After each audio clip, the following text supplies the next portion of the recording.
What's going on, ladies and gentlemen? VinceDao here, and as the title suggests, tonight, folks, we are watching the State of the Union, or as some would say, the State of the Disunion, or the State of Brandon, or whatever you want to call it. But we are awaiting Joe Biden's address to the nation. I have not read the speech. I know the remarks are out already. We already know what's going to happen, okay? Inflation is not happening. It's not real. Or it is happening, but it's Trump's fault, but it's also not happening. The economy sucks because of Trump, but it also doesn't because it doesn't suck. Probably abortion's going to come up. Gay marriage, whatever. Oh, the doors are opening. Whoa. Well, are you going to stream the... Thank you for the... I got to look at super chats here. Okay, Real Texan Politics for $5 says, are you going to stream the Republican response too? It's from Sarah Huckabee Sanders. Yeah, of course. We'll watch that. And I'll try to see how many responses there are. I know there was supposed to be an America First response from Roger Stone. I don't know if you guys actually want to watch that, but we could. I think it was like Roger Stone and Kash Patel are supposed to do one. We will definitely watch the Republican one from Sarah Huckabee, and I'll see if there's any like grassroots one out there. But yes, okay, we got Enclave Nationalist. He sent a member chat saying, please do a stream on President's Day. Thank you very much, Enclave Nationalist. I don't know why he's been asking me like very adamantly to do a President's Day stream. I don't know what specifically it is about President's Day, but when is that? Like the 19th or around the 19th? I'll do my best, okay? We will examine this. We will look into this. I will try to do a stream on President's Day. And dollar for $2 says, I'm training to be a pilot. Let's go on a flight. You know, that's great. That's epic. Best of luck to you. But I don't know if I want to go on a flight with you while you're training, okay? It's like, hey, it's my first time flying. You should come on a flight. I don't know you, dollar for dollar. I'm sure you will be a great pilot, but I need to see some experience first. Okay, I need to see about 100 hours of flight time. Maybe you're an ace by then. Just kidding, but all right, real. So the Supreme Court just came out. It looks like. Let's tune into the audio here. Court. I guess they get to keep their black robes, James. Yes, they did. Senior judges. L take the flight offer. And we just saw the... Listen, I know it's very rare, but the amount of like... What are those small planes called? I forget. I know in GTA they're like the Cuban 800, but I know that's not what they're really called. The amount of them I see, famous people and stuff who have... Not saying he would do it, but who have like died famously in plane crashes. It kind of has me spooked on this grassroots pilot thing, I'm not saying he's a bad pilot. I'm just saying, I've never seen this guy in the chat before. I'm not sure. All right, I'm not sure. All right, I think that's fair. I think that's a reasonable thing. But who is it? Is that Jill Biden? We got Metasuni for $2 sends a fox. Very interesting. Thank you for the $2. We got B Bird for $1. Thank you very much, B Bird, for the $1. And we're all caught up on Super Chat. So thank you very much for the support, guys. And as usual, if you want your chat to ensured be read, unless it's Enclave Nationalist Fed posting, okay, I will not read anything against potential TOS. But besides that, with the exception of that, Super Chats are the best way to support the show. It supports me. And you'll get your chat read on stream, of course. So, we all win. We all win, don't we, folks? So, all right, who's coming out now? We got some old people I don't recognize. Let's turn on the audio and figure this out. Investigate him shortly. So this is a unique opportunity for him where he needs to appeal and provide a report to Congress about his agenda, but he's also telling the American people. I heard Brandon's going to talk about abortion. I'm sure he will. So there was a lot going into this speech. I recognize the black guy. Who is that? The tone how he brings it all together. Am I and the stupid? successful I economic recognize him. I do Counter recognize argument him. to the- I keep it know short he's and sweet. someone. There's a lot that the Biden administration wants to tout and take a victory lap on. Many things that they think the Take a American victory public lap doesn't on. even realize yet. So, oh, forgot to mention this. Kevin McCarthy said he's not going to rip up the speech. He said, "Oh, that's not classy" or whatever, something along those lines. You know, I don't know how I feel about that. You know, I mean, I guess I kind of get it, but also it's like, show some guts. He needs to come up. Okay, if you don't want to do that because you don't want to, like, because people will just say, oh, well, then you just did what Pelosi did, whatever. Okay, whatever. I don't know. But he's got to come up with something, some equivalent of that, you know? And maybe if you want to come up with something original, like an original tactic, I can see that. But I still think he should attempt something, which I doubt he will. I think he's just gonna, like, sit there and be like, whatever, because it's Kevin McCarthy we're talking about. I mean, do we really expect him to be remotely gutsy, right? I mean, he's been decent. I'd give him like a B+ so far. But he's also in his honeymoon phase, so I'm not necessarily expecting much, but we will find out. Dollar for another 2. Thank you very much. God bless you. Says George Santos killed Kennedy allegedly. Okay. No, bro. Don't you know the CIA never lies, and that whole story is 100% legitimate, as many say. McCarthy realized he isn't going to get royalties for his meme potential. Yeah, that's true. Yeah, no, that's true. I was going to say something, but it was fairly stupid. All right, here's Kevin McCarthy. They're just sitting there waiting.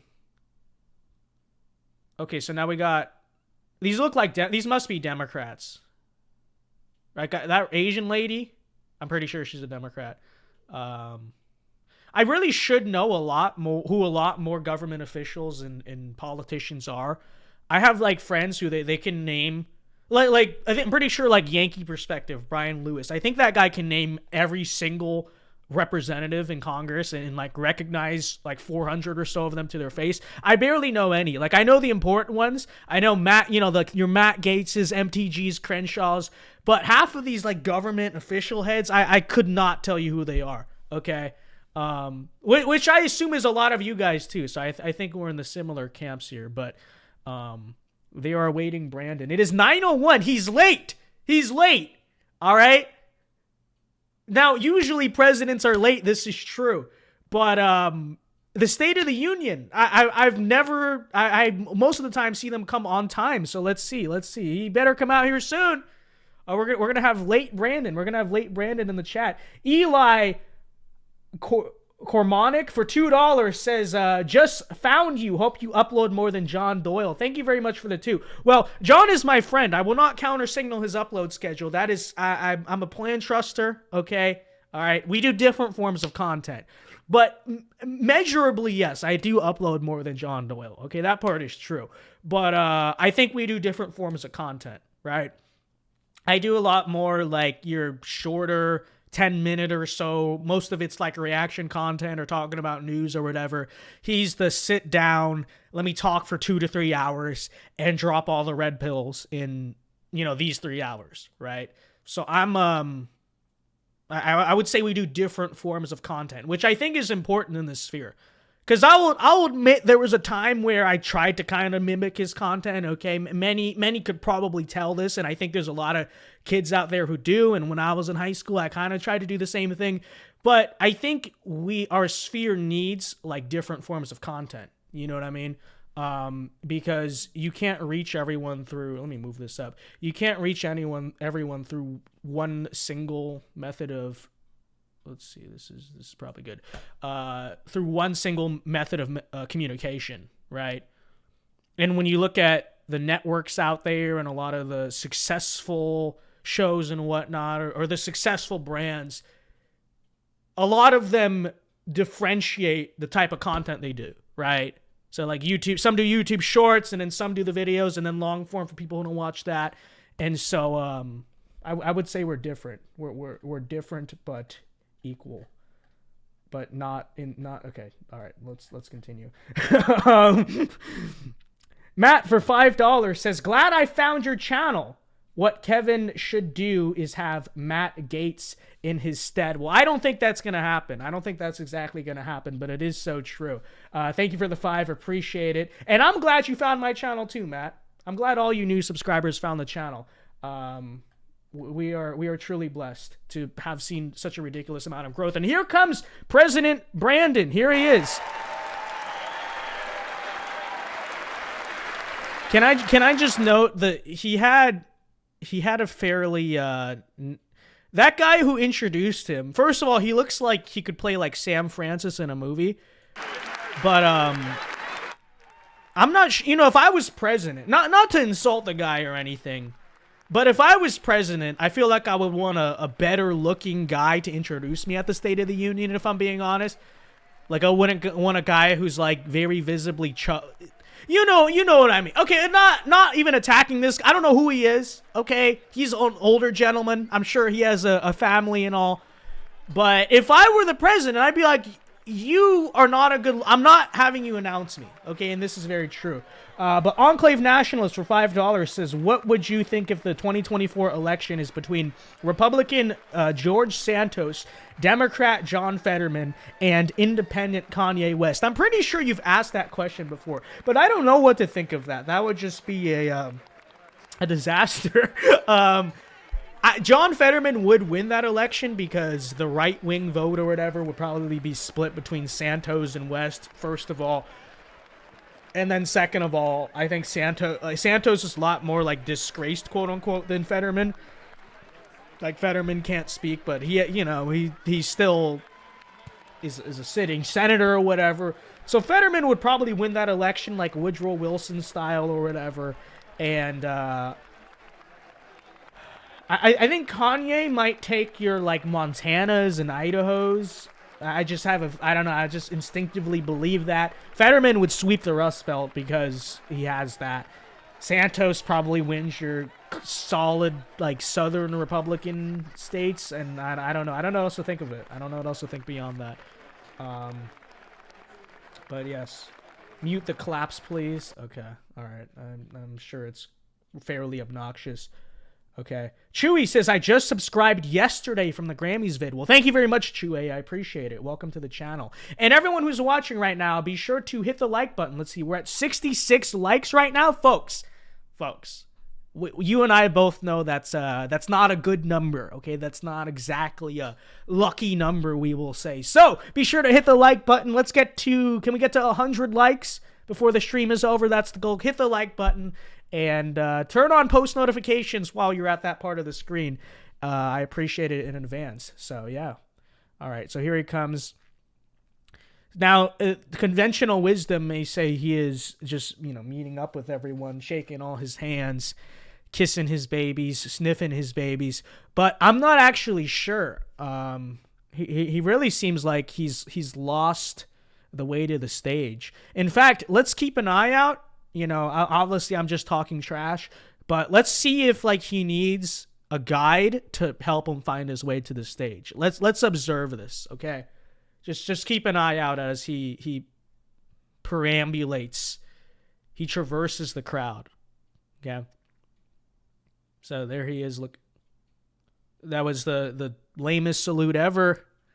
I'm sure that will be clipped and shown as disrespectful.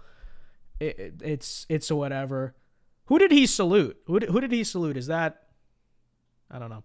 There's Maxine Waters, Nancy Pelosi. They're not wearing white anymore. Remember in, was it 2019, 2020, they all wore white to, apparently that's like it was the woman's color or something. I don't know. There's still a few still doing it. I don't know. But there he is, shaking his hands. I think that's Clyburn, the Democrat, the famous Democrat guy from South Carolina. I think I recognize his almost bald head. Actually, I don't know. Any of these guys could be Clyburn. Oh boy, I'm about to get in trouble for that one. All right, here, Kevin McCarthy's bowing. What are you doing? Did you see that? He's like, Oh my gosh. Yeah. Well, like what was that about? You're bowing to Brandon. I'm glad we know who's in charge of the Republican Party. We got 110 likes. Good job, guys. Good job. Hey, can we get to 150, 200 likes? Hit the like button right before the speech starts. All right, here we go. He's handing it. He's like, please don't rip that up. Okay. McCarthy's like, don't worry, I'm not going to do that anyway because, I'm weak. Okay. Audio on. Let's tune in. Members of Congress, I have the high privilege and the distinct honor to present to you the President of the United States. Boo. Can we get some boos in chat? I feel like it's quite warranted. All right. But yeah, there's Mr. Speaker. Thank you. There's Mr. Randon, Mr. B. Randon, real. All right. Do you guys, okay, before we start, are you guys cool if I like pause and debunk and react while we go? Or do you want me to not pause and just like minimally interject and just, react as much as I can while we're live? Let me know. Okay, put 1 if you're fine with me pausing and stopping, and it'll take longer, but it'll be fun and we'll actually like respond and talk back and stuff. Or do you want me to just just watch it through? All right, 1 or 2, you can vote in the chat. Thank you. Please.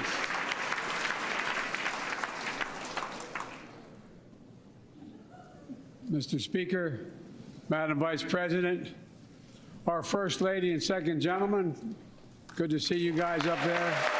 It looks like most of you guys are saying you're cool with pausing. So some of you are vehemently against it. So I'll pause sometimes, but I'll try to not talk for like 10 minutes. Okay, that we'll try to meet in the middle. We'll try to meet in the middle. Is that good? Is that fair?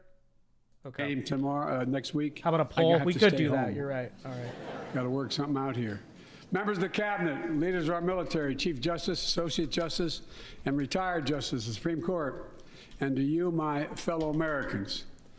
I start tonight by congratulating the 118th Congress and the new Speaker of the House, Kevin McCarthy.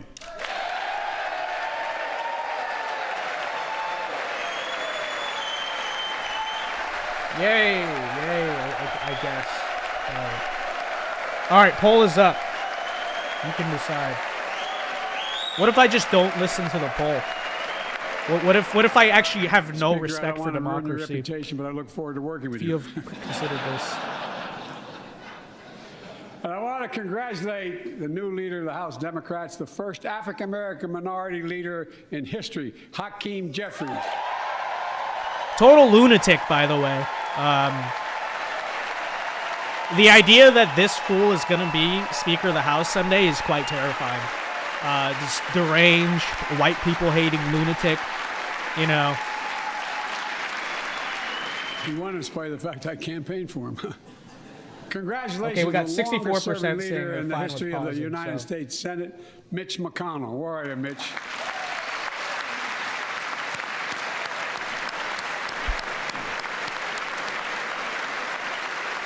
Lame. And congratulations Retire. to Chuck Schumer, another. This is just the another uniparty in term as action. Senate minority leader. I think you. You can't. How can we even cheer for the Republicans in this scenario? It's like, okay, McCarthy, about that much bigger. fairly Well, I tell you below what, average. I want to give special And then McConnell, recognition to awful. someone who I think is Like gonna be worse than considered McCarthy. Like the greatest speaker in the history of the House of Representatives, Nancy Pelosi. the greatest speaker in the history of the House of Representatives. not Henry Clay. Not it's Nancy Pelosi. Okay.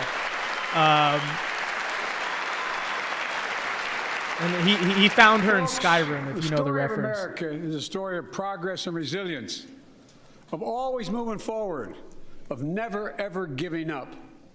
It's a story unique among all nations. We're the only country that has emerged from every crisis we've ever entered stronger than we got into it. Look, folks, that's what we're doing again. Is that what we 2 are? years Is ago, that the what we are right economy was now? reeling. I stand here tonight after we've created, with the help of many people in this room, 12 million new jobs, more jobs created in 2 years than any president's created in 4 years. Sorry, I Because actually of you didn't mean all. to pause. Because of the American people. First of all, we know that's a bunch of nonsense. The country was locked down for 3 years, as we know.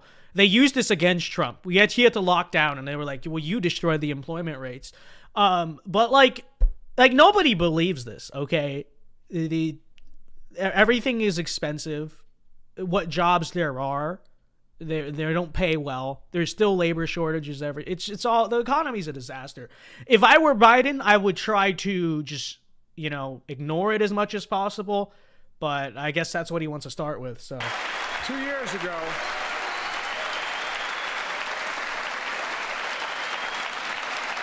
and 2 years ago, like, this is what you'll open COVID with. had shut down. Our businesses were closed. Our schools were robbed of so I don't much, think and that's great strategy, today, honestly, COVID no longer because controls most our Americans lives. disapprove of the And 2 state of the years ago, economy. democracy faced its greatest threats in the Civil War, and today. Oh, well, here we go. See, actually, if I were Biden, I probably would have opened with that, not gaslighted about the economy. Don't worry, Rob Reiner believes it. Yeah, real accredited economist Rob Reiner. As we gather here tonight, we're writing the next chapter in the great American story, a story of progress and resilience. When world leaders ask me to define America, and they do, believe it or not, I can define it in one word. They ask. I mean this. Possibilities. We don't think anything is beyond our capacity. Everything is a possibility. You guys got that? America's not a physical, living, breathing place of people and culture, and it's not a country. It's possibilities, which is why you need to support diversity and endless immigration. We're often told that Democrats and Republicans Let's get to can't work 150 together. likes. So true. But over 150 the past likes. 2 Can we years, do we it? proved the cynics and naysayers wrong. Yes, we disagreed plenty. And yes, there were times when Democrats went alone. But time and again, Democrats and Republicans came together to defend a stronger and safer Europe. You came together to pass once in a generation infrastructure law, building bridges connecting our nation and our people. We came together to pass the most significant law ever. How long do you guys think it's going to take for the federal government to build that new infrastructure, if any? Because, in the 50s, we had the Interstate Project, which was admittedly impressive. You're going to see, nothing. It's going to take about 20 years, and it's like no one's even going to notice. This is real. Helping victims exposed to toxic burn pits. And in fact,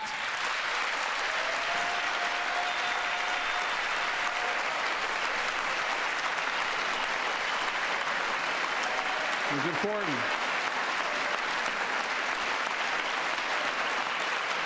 And in fact, I signed over 300 bipartisan pieces of legislation since becoming president, from reauthorizing the Violence Against Women Act, the Electoral Count Reform Act, the Respect for Marriage Act that protects the right to marry the person you love, and to my Republican friends, if we could work together the last Congress, there's no reason we can't work together and find consensus on important things in this Congress as well. Let me move. I want to see McCarthy's body language more. Folks, because I'm sure he's going to play classy McCarthy the whole time. We're all as informed as I am, but I think the people sent us a clear message. Actually, no. He's doing all right. He's doing all right. For the sake of power, conflict for the sake of conflict gets us nowhere. Boebert was clapping. Vision of our country, and I know it's many of yours. To restore the soul of this nation, to rebuild the backbone of America, America's middle class, and to unite the country. We've been sent here to finish the job, in my view. For decades, the middle class has been hollowed out, and I don't really care if how Republicans approach it, if they want to be as petty as the Democrats were or not. But it's just because it's all theatrics either way, in my opinion. We tore up Biden's speech, but we won't actually impeach. You know what I mean? But it should be noted, that's how Democrats respond to our president, and then we don't do the same back. It is, you could say something about it, right? Christopher, but for a long time, We got a super chat here. Christopher for $5 says bipartisan meaning rich liberals of the Uniparty selling us out. It's so true, Christopher. Thank you for the 5. Became shadows of what they used to be. And along the way, something else we lost. Pride, our sense of self-worth. I wonder why that is. I ran for president to wonder who killed fundamentally it. change things, to make sure our economy works for everyone, so we can all feel that pride in what we do.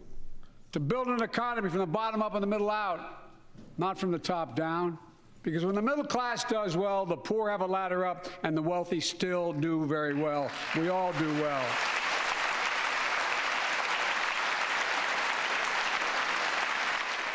Why is Bernie wearing a mask? Dork!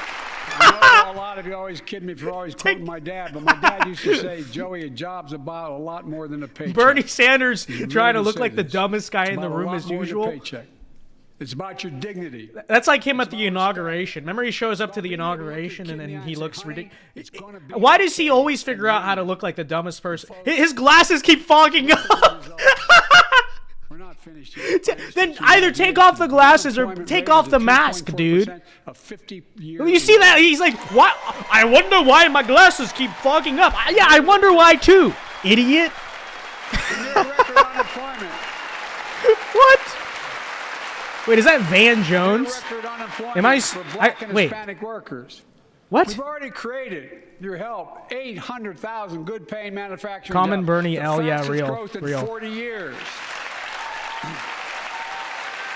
And where is it written? Where is it written that America can't lead the world in manufacturing? And I don't know where that's written. For too many decades, we imported projects and exported jobs. Now, Thanks to what you. we've all done, we're exporting American products and Yeah, creating you American voted jobs. for those, but okay. Folks,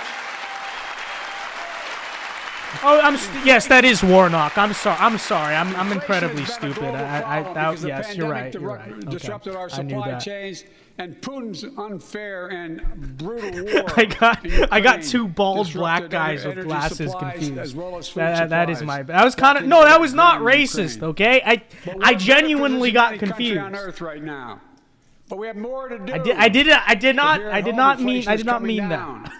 Here at home, gas prices They're are both down bald, $1.50 like from their black peak. guys. Okay. Food inflation is coming down, not fast Leave enough, me but alone. coming down. Inflation has fallen every month for the last 6 months, while take-home pay has gone up. Additionally, over the last 2 years, a record 10 million Americans applied to start new businesses. 10 million. And by the way, Matt for $2 says, insert Donald Trump voice and hands. Wrong. Real. So true. Thank you for the 2, Matt. God bless. And Madam Vice President, I want to thank you for leading that effort to ensure that small businesses have access to capital and the historic laws we enacted that are going to just come into being. Standing here last year, I shared with you a story of American genius and possibilities. Semiconductors, small computer chips the size of a fingerprint that power J.D. everything, Vance. from cell phones to automobiles and so much more. See, These I know chips some were politicians. invented in America. Let's get that straight. They were invented in America.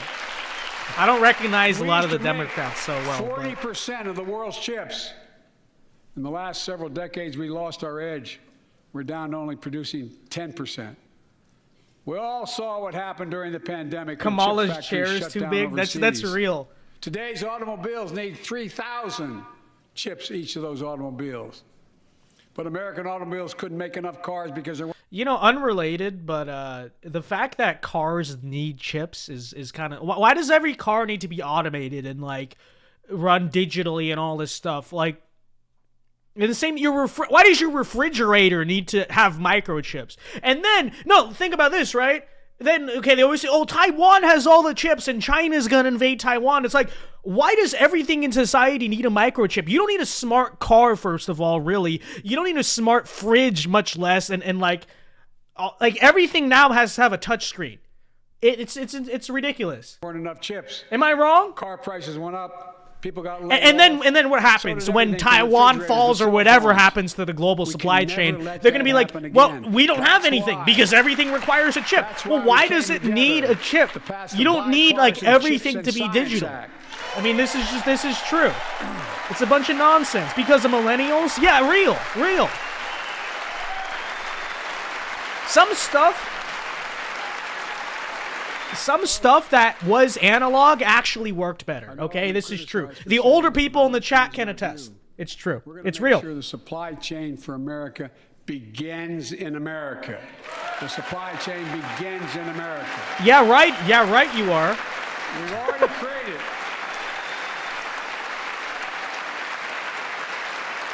This is not true. Not real. 800,000 new manufacturing jobs without this law. Before the law kicks in. Before the what? Law, we're going to create hundreds. Millie Boy says that's not racist. They're both bald and deplorable. Thank you, Millie Boy. Thank you. See, my strongest soldier. Thousands of new jobs across the country. I mean, all across the country, throughout not just the coast, but through the middle of the country as well. That's going to come from companies. Hey, you know what? I'm a Zoomer though, but look, analog watch. I ain't got no smart watch, okay? Okay. Over the next few years, outside of Columbus, no Apple Ohio, Watch. Intel is building semiconductor factories on 1,000 acres, literally a field of dreams. It's going to create 10,000 jobs, that one investment. 7,000 construction jobs. Let's see if that materializes. 3,000 jobs. We lost 2.5 million jobs in January. What is he talking about? I don't know. Jobs paying an average of $130,000 a year, and many do not require a college degree. I don't think this is great strategy for him because you can ignore when an economy is good. You know what I mean? Because it's still like no matter what, you still feel like, oh, well, it's still hard to make money and bills because it just is. That's the reality of kind of like life. But when an economy is bad, everyone can tell. And I think everyone can tell. And I don't think it's strategically smart. But those 3,000 permanent jobs and the factories that are going to be built. Talk to mayors and governors, Democrats and Republicans, and they'll tell you what this means for their... Matt Schaefer for the $5. Thank you very much. Says car companies do it because then we wouldn't be able to work on them, and the only way to be repaired is to take it to the dealer. Thank you for the $5, and that's so true. No, my grandfather, I'll play it in the background so we can kind of move through it. But my grandfather, you know, he could fix anything. Like he was one of those guys. Well, he's still alive. I'm talking in past tense because one of the things he used to love to always do was work on cars. And now he can't do it because of these microchips. He can't just customize cars. And he's all stoic about it. He doesn't care. He's like, oh, way of things. But it makes me upset. It makes me sad because that was one of his life passions. And it's been robbed. It's been taken. Oh, now he's yelling. Wait, what's happening? Hold on. I want to see this. He's going angry. He's going angry grandpa mode. Hold on. We've sunk to 13th in the world.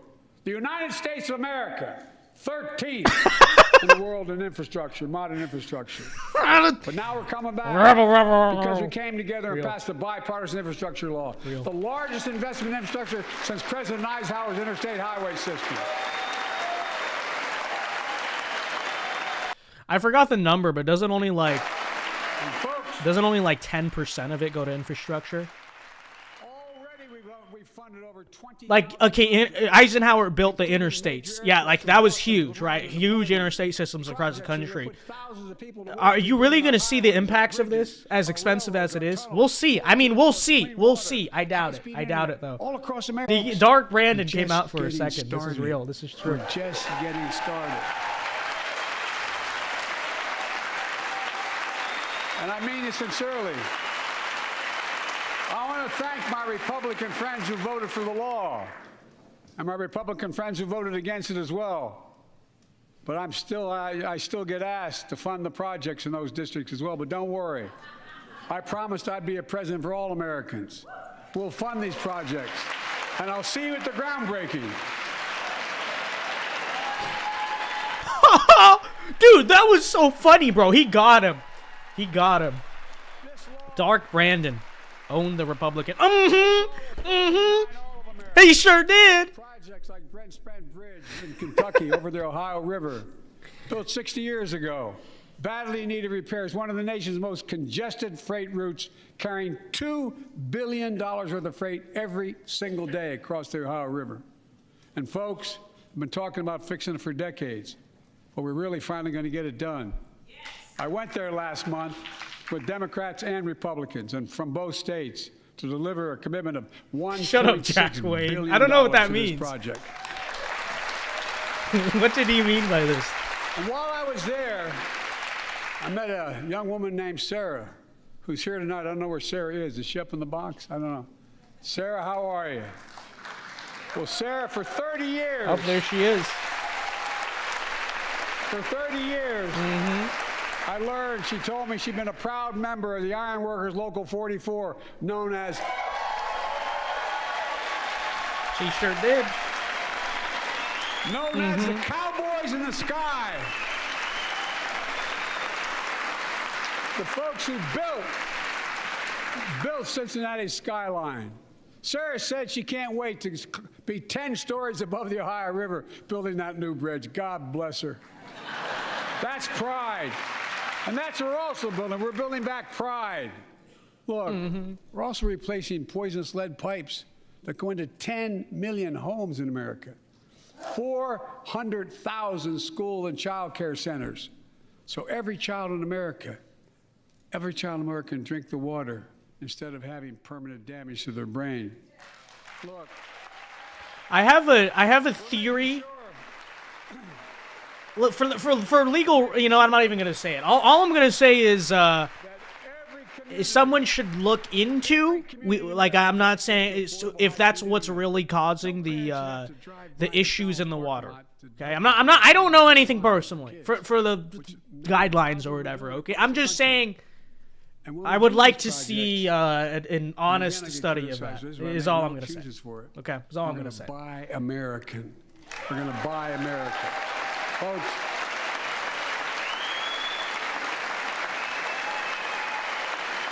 And it's totally consistent with international trade rules. Buy America has been the law since 1933, but for too long, past administrations, Democrat and Republican, have fought to get around it. Not anymore. Not Tonight, anymore. I'm Dark announcing Brandon new standards is all in power construction now. materials used in Fetterman federal infrastructure projects to Hey, be made in America. hey! I didn't laugh at that. Made in America. He had a stroke, bro. That's not funny, bro. He had a stroke, bro. That's not funny, bro. Not funny. I Lumber, totally didn't laugh. glass, drywall, fiber optic cable. And on my watch, American roads, bridges, and American highways are going to be made with American products as well. Folks, my economic plan is about investing in places and people that have been forgotten. That's what he's doing. So many of you listening to me tonight, I know you feel it. So many of you felt like you've just simply been forgotten. Amid the What are you, Donald economic Trump upheaval now? of the He past thinks he's 4 Donald decades, Trump? Too many people The dude have been who left behind. and is treated like president they're because of invisible. people who are Maybe that's you definitionally watching not from forgotten. home. Remember the jobs that went away. You remember them, don't you? The folks at home remember them. You wonder took whether them the away, path fool. even exists anymore for your children to get ahead without having to move away. Well, that's why I get that. That's why we're building an economy where no one's left behind. Jobs are coming back. Pride is coming back. Except for Because choices we any made in the working last class several white years. man or something. You know, this is, in my view, a blue-collar blueprint to rebuild America and make a real difference in your lives at home. For example, too many of you lay in bed at night like my dad did, staring at the ceiling, wondering what in God's name happens if your spouse gets cancer or your child gets deadly ill. Hey, I didn't laugh. I you didn't need. laugh. That was not a chuckle. What, are you gonna have I money sneezed. to pay for those I medical sneezed. bills? Okay, I Or you're going to have to sneezed. sell the house or try That to get is a second mortgage on it. for I the get it. legal record. That I is get a perfectly The Inflation Reduction Act that I signed into law. mentally competent We're taking man, on powerful interest to bring as healthcare everyone costs down knows. Okay, so you can sleep better at night. I more would never security. make fun of someone who had a stroke. You know, never, we pay more for prescription not drugs even once. Okay, than any nation in the I didn't world. laugh. I didn't laugh. I Let me say it coughed. again. I coughed. We Okay. pay more for prescription drugs than any Disavow. major nation Disavow. on Earth. For example, Hey, he's 1 in 10 wearing a Americans suit has though. diabetes. So Many of you in this chamber do, and in the audience. But every day, millions need insulin to control their diabetes so they can literally stay alive. Insulin's been around for over 100 years. The guy who invented it didn't even patent He's it. taking Trump's platform. That is true, you know, for all the talk about how, Roughly. you know, this or that about Trump. Look, like, he changed American politics so much that now even this fool of all people is stealing, like, his talking points, you know. But they demonized him so much, right? You know. Making record profits. Not anymore. Yeah, shout out Josh Hawley, real. Can never let Dr. Oz. Yeah, that is Dr. Oz's fault. It's true. So I think he talked about lowering insulin, whatever. He hasn't done it yet. So many things that we did are only now coming to fruition. We said we were doing this, and we said we passed the law to do it, but people didn't know because the law didn't take effect until January 1 of this year. We capped the cost of insulin at $35 a month for seniors on Medicare. For seniors on Medicaid. Okay. So AKA most people have to still pay like a gazillion. There are millions of other Americans who do not or are not on Medicare, including 200 young people with type 1 diabetes and need this insulin to stay alive. Let's finish the job. I guess his glasses aren't Let's cap the cost of insulin for everybody at $35.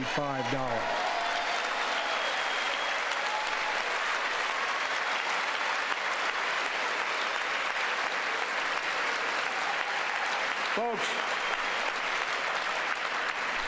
the big pharma is still going to do very well, I promise you all. I promise you they're going to do very well. This law also caps and won't even go into effect until 2025.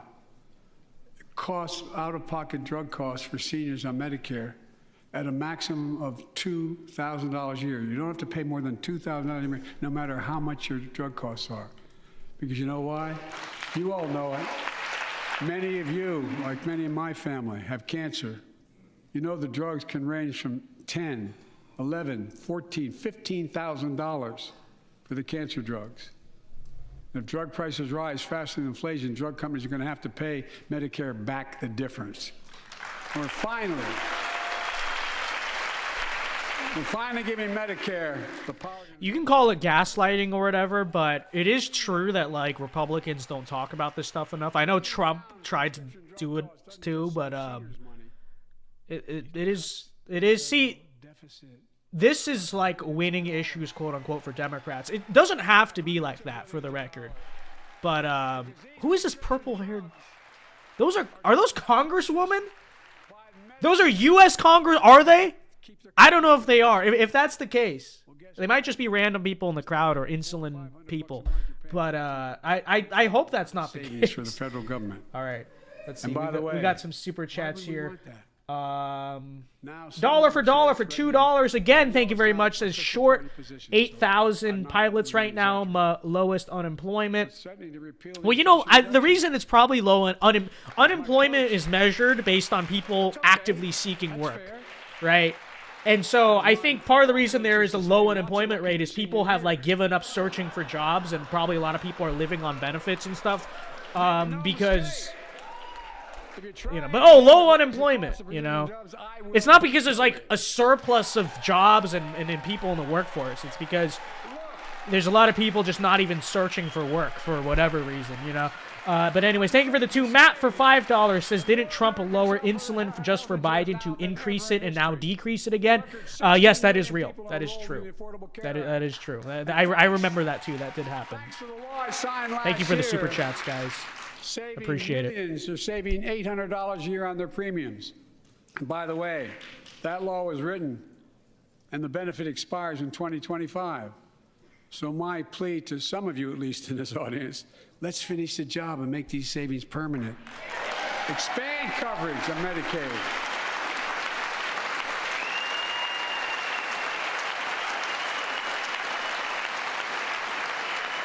Look. The Inflation Reduction Act is also the most significant. Expand Medicaid, but like don't fundamentally make healthcare cheaper. It's common like just Democrat moment.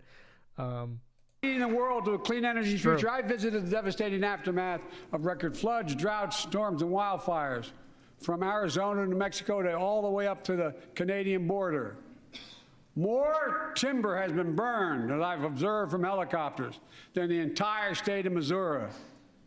And we don't have global warming? Not a problem.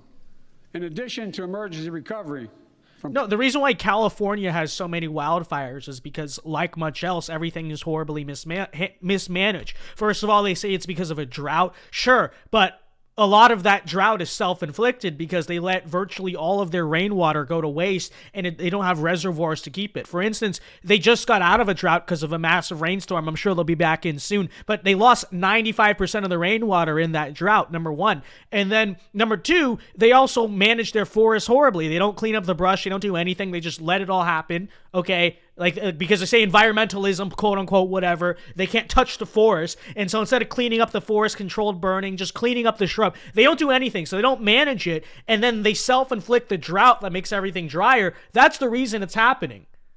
Puerto Rico, not climate change. For the long term.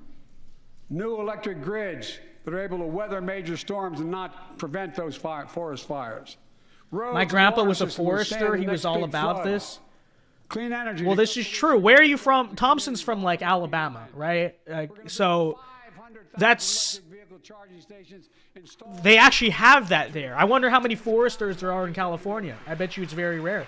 And we're helping families save more than $1,000 a year with tax credits to purchase electric vehicles and efficient appliances, energy-efficient appliances.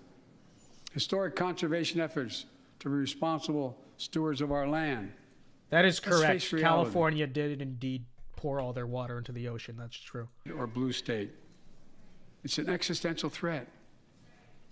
We have an obligation, not to ourselves, but to our children and grandchildren, to confront it. I'm proud of how America, at last, is stepping up to the challenge. We're still going to need oil and gas for a while. But guess what? No, we do.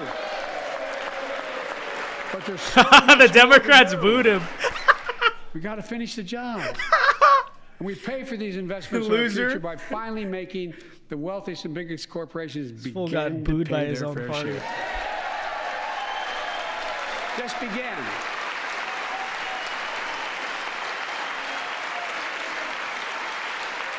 Look, I'm a capitalist. I'm a capitalist, but pay your fair share. I think a lot of you at home agree with me and many people that you know. The tax system is not fair. It is not Common fair. Brandon L. Yeah, real. Look,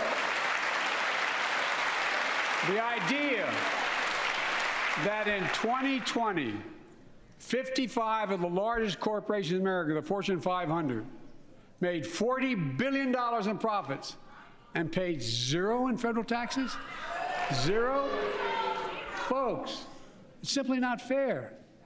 But now, because of the law I signed, billion-dollar companies have to pay a minimum of 15%. God love them. 15%. Yeah, okay, whatever. Whatever, Brandon. And I need to be crystal clear. I said at the very beginning, under my plans, as long as I'm president, nobody. I guarantee you, they're still going to find ways out of pay it. An additional penny in taxes. Nobody, not one penny. But let's finish the job. Okay, first of all, inflation is a tax on people too. And second of all, yeah, let's see if Disney or all these other, Nike, you know the corporations, right? Let's see if that actually happens. I'm quite curious. Someone should look that up. There's more to do. We have to reward work, not just wealth. Pass my proposal for the billionaire minimum tax. There's 1,000 billionaires in America. It's up from about 600 in the beginning of the term. But no billionaire should be paying a lower tax rate than a school teacher or firefighter. I mean it. Think about it. Then close their loopholes. I mean, look.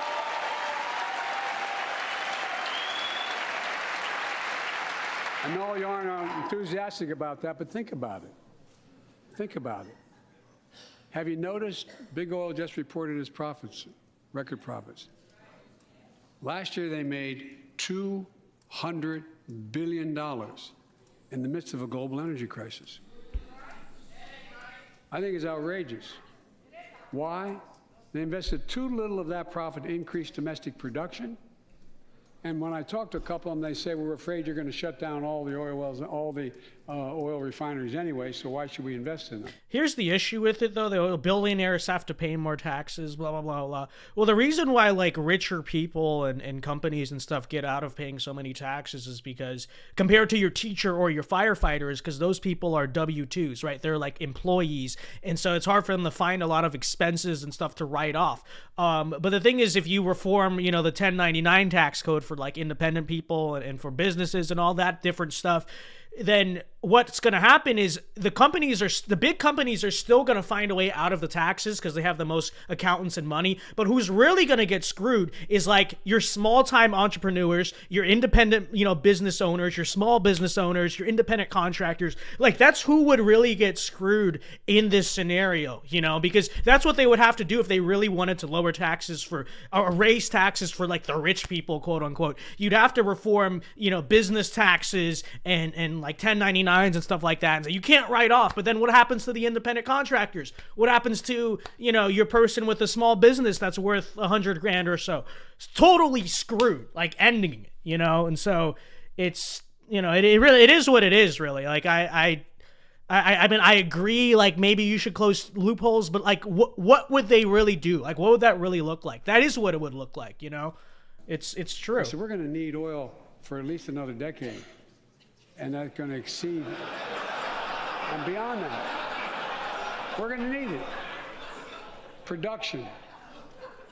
If they had, in fact, invested in the production to keep gas prices down, instead, they used the record profits to buy back their own stock, rewarding the CEOs. Because you won't let them produce. It's so hard to produce oil. Why won't they produce oil? Because you're not letting them. Shareholders.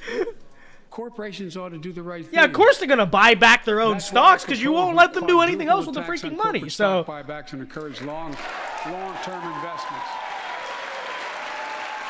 They'll still make considerable profit. Let's finish the job and close the loopholes that allow very wealthy to avoid paying their taxes. Instead of cutting the number of audits for wealthy taxpayers, I just signed a law to reduce the deficit by $114 billion by cracking down on wealthy tax cheats. That's being fiscally responsible.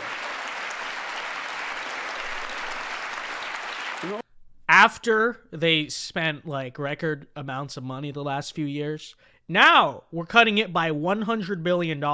For context, I think like, I don't know the numbers now, pre-COVID, we were spending like $4 trillion a year and we were taking in like $3 trillion a year. Like that was about the number. And so, okay, now 3.9 trillion. Wow. You know, last 2 years, you're really saving the American economy. You're saving the national debt, Brandon. $1 trillion. The largest deficit reduction in American history. Under the previous administration, the American deficit went up 4 years in a row. Because those record deficits, no president added more to the national debt in any 4 years than my predecessor. Nearly 25% of well, the let's see where you are debt at 4 years. That took over 200 years to accumulate was added by just one administration alone, the last one. They're the facts. Check it out. Check it out. Matt for 2 says, Brandon, the big spender, the wasteful spender. Thank you very much. It's true. Correct. So true. They lifted the debt ceiling 3 times without preconditions or crisis. They paid American bills to prevent an economic disaster to the country. So tonight I'm asking the Congress to follow suit. Let's commit here tonight to the full faith and credit of the United States of America will never, ever be questioned. Some of my Republican friends want to take the economy hostage. I get it, unless I agree to their economic plans. All of you at home should know what those plans are. All right, let's hear Instead of making the wealthy pay their fair share, some Republicans want Medicare and Social Security to sunset. I'm not saying it's a majority. Not true. Actually, Lindsey Graham did say that like a fool. Contact but my office. I'll give you a copy. I'll give you a copy of the proposal. That means Congress doesn't vote. Well, I'm glad to see you. And I tell you, I enjoy conversion. You know, it means if Congress doesn't keep the programs the way they are, they'd go away. Other Republicans say, I'm not saying it's a majority of you. I don't even think it's even a significant. M. Martin for 261. It says Captain Sato aim.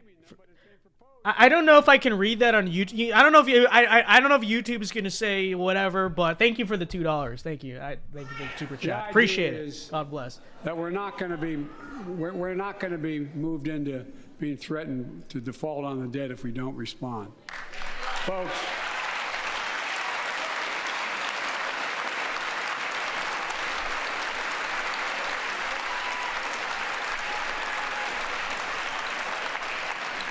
So, folks, as we all apparently agree, Social Security and Medicare is off the books now, right? They're not to be stopped. All right.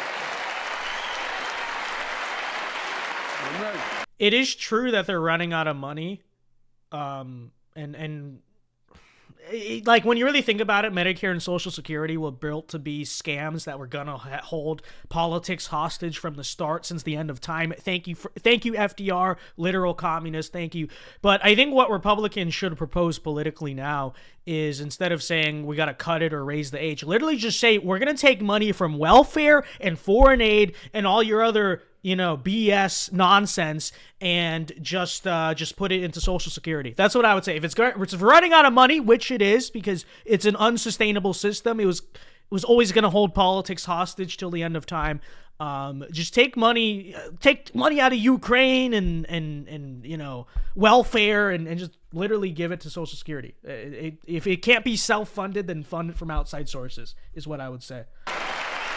Will I do a Q&A after the show? Yes. Unanimity.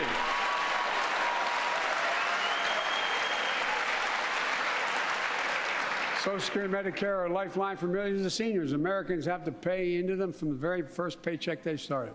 So tonight, let's all agree, and we apparently are, let's stand up for seniors.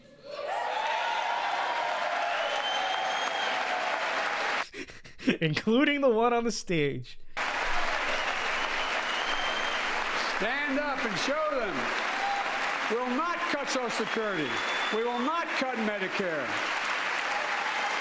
Those benefits belong. Is Lindsey Graham standing? The fool who, just horrifically figured out how to lose the GOP like several elections. Before the election, he said like stupid comments, and then after he's out here talking about cutting Social Security.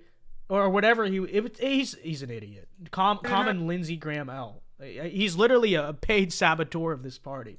I guarantee you that. And if anyone tries to cut Social Security, which apparently no one's going to do,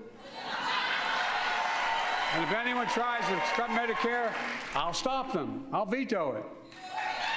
And look, I'm not going to allow them to be taken away. Not today, not tomorrow, not ever. But apparently it's not going to be a problem. Next month, when I offer my fiscal plan, I ask my Republican friends to lay down their plan as well. I really mean it. Let's sit down together and discuss our mutual plans together. Let's do that.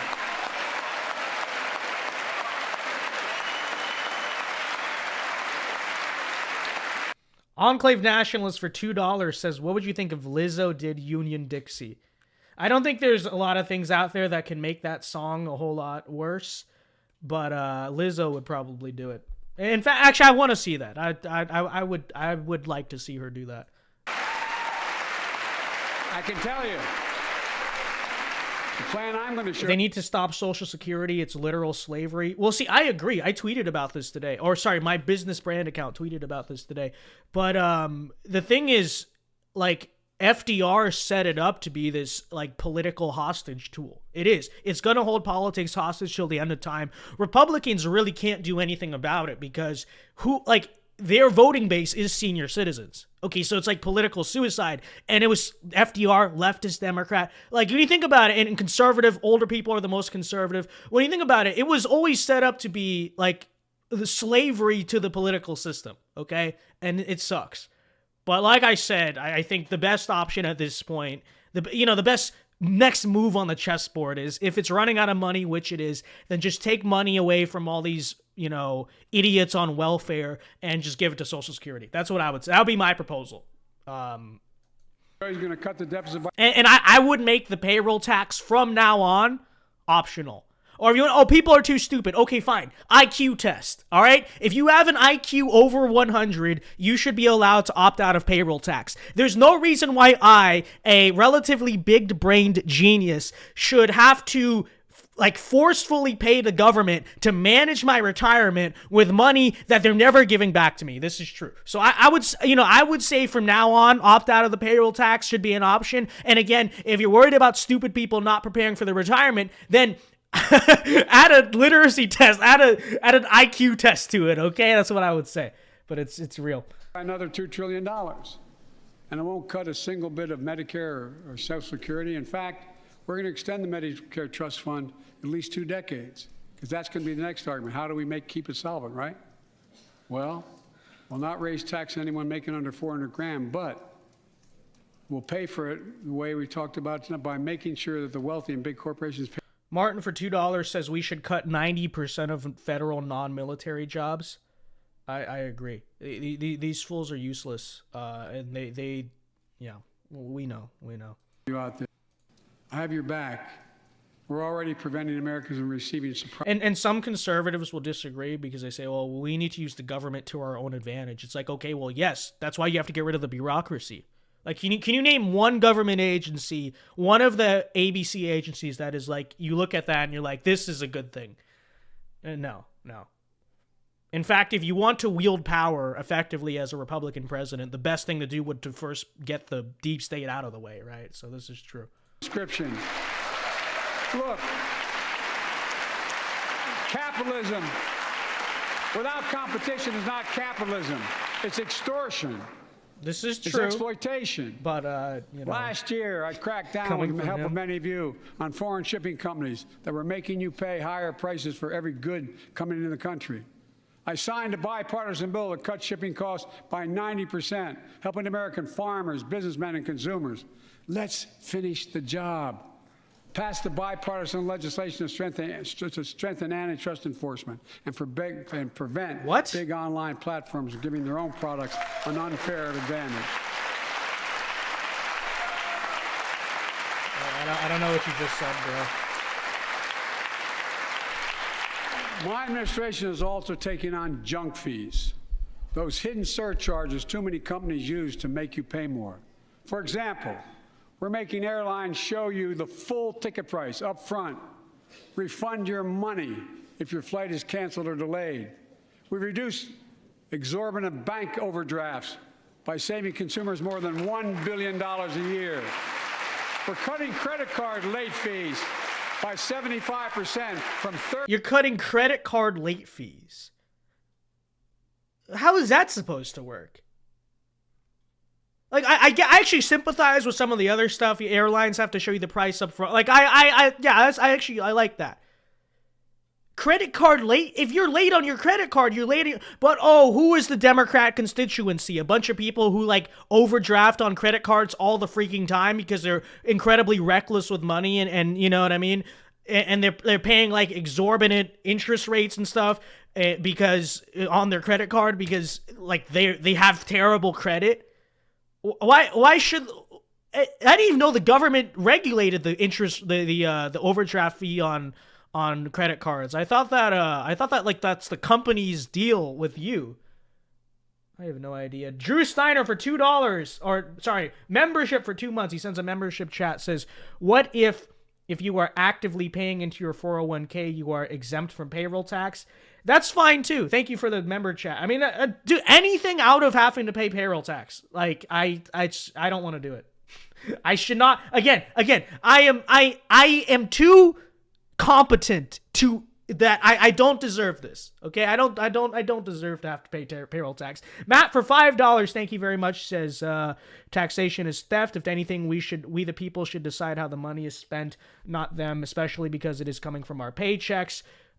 You know, it's funny. When I was in high school, I was conservative, but I had this phase where I was like, well, whatever. Long story short, I had to file like 1099 for the first time this year, and I agree. It's so true. It's so true. We'll continue this speech. Oops, my bad. $30 to $8. Look, junk fees may not matter to the very wealthy, but they matter to most other folks in homes like the one I grew up in, like many of you did. They add up to hundreds of dollars a month. I would say abolish income tax, at least federally. States, I don't know, they can figure it out. I really don't like property tax either. I would say do like a consumption tax, like a sales tax, but that would be kind of cool. Like a consumption tax, so there's a high sales tax on stuff, so the government can make some money somehow. Doesn't need nearly the amount that it spends. But you take home all your money, income-wise, and once you pay off a house, you don't have to keep paying property taxes every year, because I think that's very immoral. That's really what we ought to do. It will never happen. It's fantasizing, but that's what ought to happen. Martin, for $10, thank you very much, says defense budget should be funded by a federal property tax, half-acre exemption per citizen. Well, that's fine. I don't know. I guess if you own a lot of land, you're super wealthy, whatever. Anything beyond this, okay? More property you own, the more you own, more you pay to national defense. Cap all interest rates at 3%. Keep it deductible. Well, my only thing is I think we should encourage people to own property, right? Because I think there's something like naturally conservative about owning property. And this is why, like, I favor more of a consumption tax, because I think it's like, you can make arguments for both, but like I think there's something to be said about like owning property, having families settling down, that we should encourage with a tax system, and maybe discourage more so like reckless spending that isn't going towards those things, if that makes sense. But look, I'll take any of this nonsense over the current system. Okay, you're paying less money, so thank you very much for the 10. Appreciate it. They make it hard. Thanks for all the super chats, guys. That I'm gonna have to pay taxes on. No, but thank you. Harder for you to pay your bills or afford that family trip. I know how unfair it feels when a company overcharges you and gets away with it. Not anymore. We've written a bill to stop it all. It's called the Junk Fee Prevention Act. We're going to ban surprise resort fees that hotels charge on your bill. Those fees can cost you up to $90 a night at hotels that aren't even resorts. The idea that cable, internet, and cell phone companies can charge you $200 or more if you decide to switch to another provider. Give me a break. We can stop service fees on tickets to concerts and sporting events and make companies disclose all the fees up front. Wouldn't that just screw over farmers? Yeah, that is like that's the issue I would have with it. And again, like I think land ownership is good. You know, if anything, we should find something that our people don't own. Because, like, I think, like, most, like, Republican voters and conservative people, they have their, you know, ranches or big properties. And I think there's a virtue to, like, owning a lot of land on your estate or something. And so, that's why I would say more, like, consumption tax. But, we're beginning to restore the dignity of work. We got, for example, more super chats here. I should have known this, JD but I didn't until 2 years says ago. $400,000 won't be worth much with inflation. Tax more. Agreements. So true. Thank the you for the jobs 2, they take. JD. 30 million. Christopher for 10 So a says, I cashier can't take this. I tried at a to burger watch, place but this is a bunch can't of low walk IQ across elites who town have power, and take the same somehow job at another patting burger themselves place on the and make a few back. bucks more. I still feel Just forgotten, change. Brandon. They It's just so changed it true. because we Thank you very exposed much for the 10, Christopher. That was part of the Appreciate deal, it, guys. and Look I it up. sympathize. I sympathize. But It's so not true. anymore. We're banning those agreements so companies have to compete for workers and pay them what they're worth.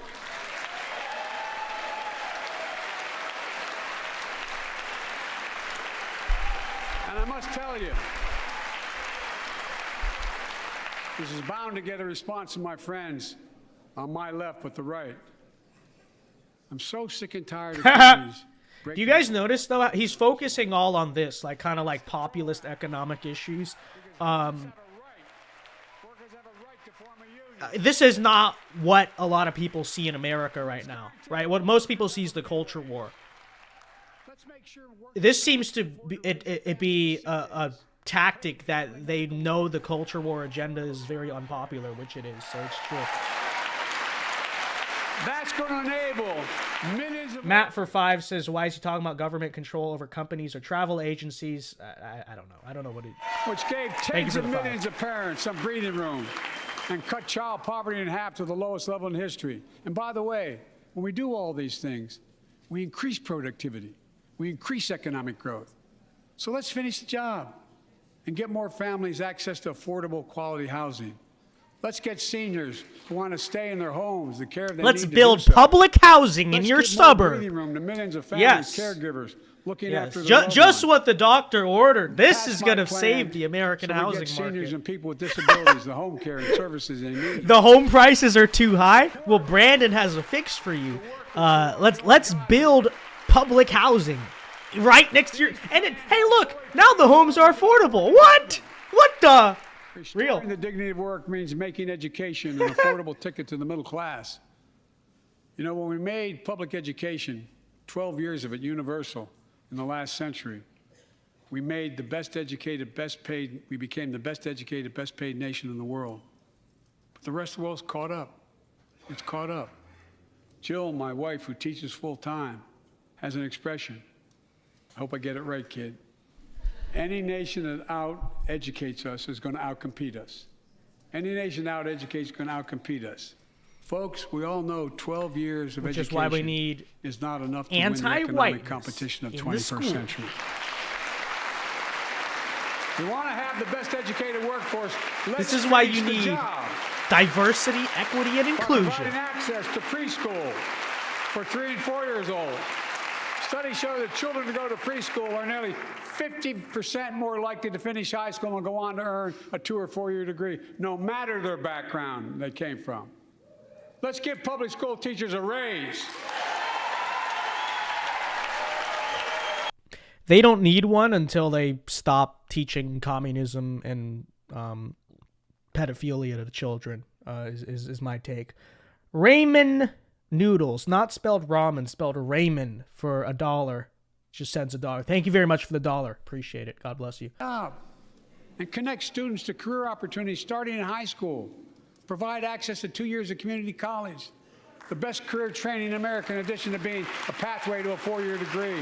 The best career training is trade school, but community college basically is free. Like, what are you talking about? And folks, in the midst of the COVID crisis, when schools were closed and we were shutting down everything, let's recognize how far we came in the fight against the pandemic itself. While the virus is not gone, thanks to the resilience of the American people and the ingenuity of medicine, we've broken the COVID grip on us. COVID deaths are down by 90%. We've saved millions of lives and opened up our country. We opened our country back up, and soon we'll end the public health emergency. But that's called a public health emergency. But we'll remember the toll and pain that's never going to go away. More than 1 million Americans lost their lives to COVID. 1 million. Families grieving, children orphaned, empty chairs that... Martin for $10 says, I'll play it. Dining room table background. Why should the average consumer be burdened to pay a disproportionate amount of the defense budget compared to ranchers and golf courses who have more risk, spread cost across acres, more owners? Well, but why should land ownership be disincentivized? Is that not part of the appeal of the American dream, and specifically a conservative vision of the American dream? Shouldn't we want people to own big properties, be self-sufficient, have that kind of stake in society, and have the big room to raise large families, right? Because what that encourages, you might look at the golf courses, the golf courses, but half an acre. I mean, I know several people who own 10 acres or whatever. They're not ridiculously rich. They just live in the country. Why should all of the rural folk, why should people who live in the country and live in the South and stuff, who make the same amount of wealth as compared to people who live in Los Angeles, maybe make less money, have to be punished more while they're also on average more conservative and stuff, why should they be punished more for saying, I want a big plot of land where I can have a lot of kids and have a decent quality of life and live like, the Jeffersonian cliche, whatever. Like, why should that be whereas like the average consumer, at least I would say that's more equal, because a dude with a small house in LA and a dude with 10 acres in the South, in the rural South, they make the same amount of money. Why should the guy in the rural South, who, by the way, is probably a Republican, have to be punished? And why should liberals intuitively end up with more average wealth in America? That's the issue I see with it. But thank you very much for the $10. I appreciate it. Those are my thoughts on it. And we got Matt for the 2. Says Mike Rowe for head of public education. Yeah, real. Join us tonight, or the parents. We just. Nichols. Welcome. It's separation of church and state. We just need a based Christian pastor. He will sort it out. He will sort it out. We had to bury Tyree last week. As many of you personally know. Replace property tax with a rent tax. Yeah, unironically. Go buy a home. We'll help you. The hands of the law. Imagine having to worry whether your son or daughter came home from walking down the street, playing in the park, or just driving a car. Oh yeah, here we go. Most of us in here have never had to have the talk that brown and black parents have had to have with their children. Bo, Hunter, Ashley, my children. I never had to have the talk with them. I never had to tell them. Yeah, Hunter.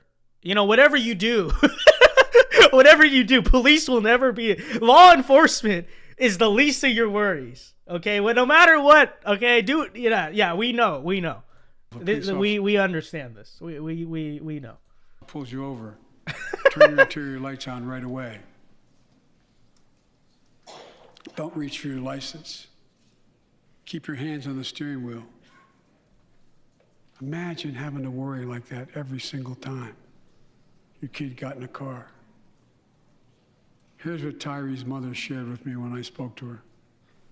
When I asked her how. That's not what happened to Tyree, okay?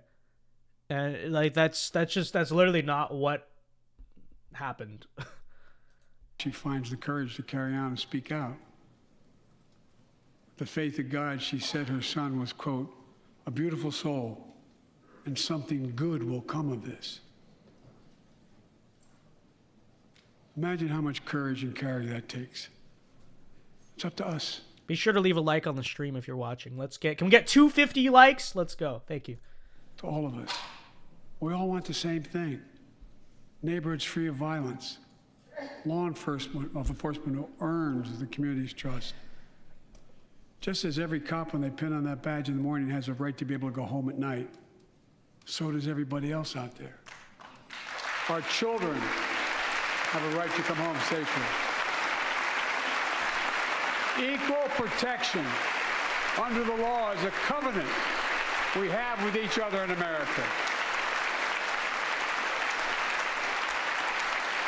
We know police officers put their lives on the line every single night and day. And we know we ask them in many cases to do too much, to be counselors, social workers, psychologists, responding to drug overdoses, mental health crises, and so much more. Oh yeah, we need social workers in the law enforcement.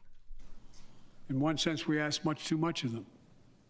I know most cops and their families are good, decent, honorable people, the vast majority. But they risk.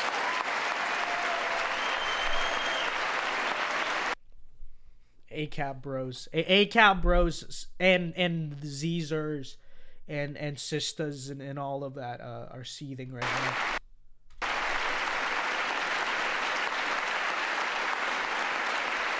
And they risk their lives every time they put that shield on. But what happened to Tyree in Memphis happens too often. We have to do better. Give law enforcement the real training they need. Hold them to higher standards. Help them succeed in keeping us safe. We also need more first responders and professionals to address the. Enclave nationalist for $2.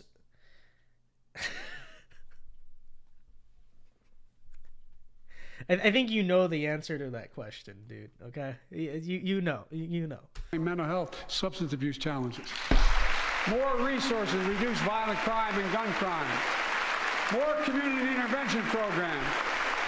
More investment in housing, education, and job training. All this can help prevent violence in the first place. And when police officers...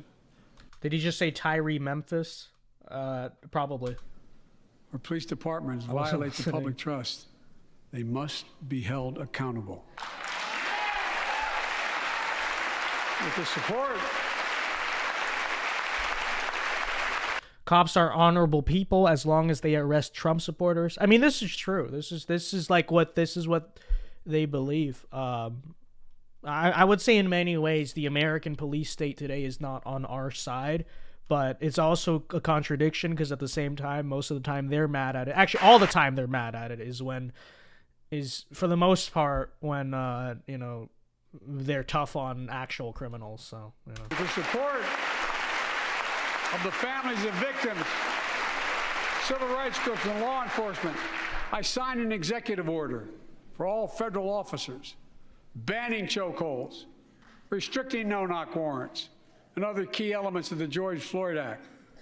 There's a George Floyd Act? To make No the way. words of Tyler's mom I gotta true. Google this. Something good What is must the come George from Floyd this. Act?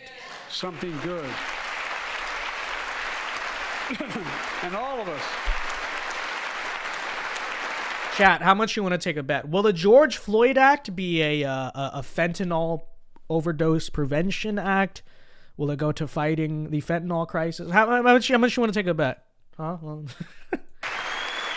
All of us. no way. It's real. There is a George Floyd Act. That's crazy. Folks, it's difficult, but it's simple. It didn't pass. In this chamber, we need to rise to this moment. We can't turn away. Let's do what we know in our hearts that we need to do. Let's come together to finish the job on police reform. Do something. Do something. That was the plea of parents who lost their children in Uvalde. I met with every one of them. Do something about gun violence. Thank God. Thank God we did. Well, there's another example of like actual instances of cops, just totally mishandling their job. We know what happened there, but the problem is AR-15s or something, right? In the most sweeping gun safety law in 3 decades. That includes things like that the majority of responsible gun owners already support. Enhanced background checks for 18 to 21 years old. Red flag laws, keeping guns out of the hands of people who are a danger to themselves and others. But we know our work is not done. Joining us tonight is Brandon Say, a 26-year-old. Is Brandon Say? I guess he's Asian. His name is Brandon Say. But that's funny. Hero. Brandon put his college dreams on hold. Brandon! To be at his mom's Yo! side. Let's go, Brandon! When she was dying from cancer. Woo! This is the real Brandon. This is the man who was pulling the strings the whole time. You're like, who really pulls the strings of American government? No conspiracy theories. It's Brandon. It's Brandon. We all know this. Brandon introduces Brandon. Real. That's the real Brandon. Brandon now works at the dance Joe studio Brandon is started by his Chinese. grandparents. Yes. 2 weeks ago, during the Lunar New Year celebrations, he heard the studio door close, and he saw a man standing there pointing a semi-automatic pistol at him. He thought he was going to die.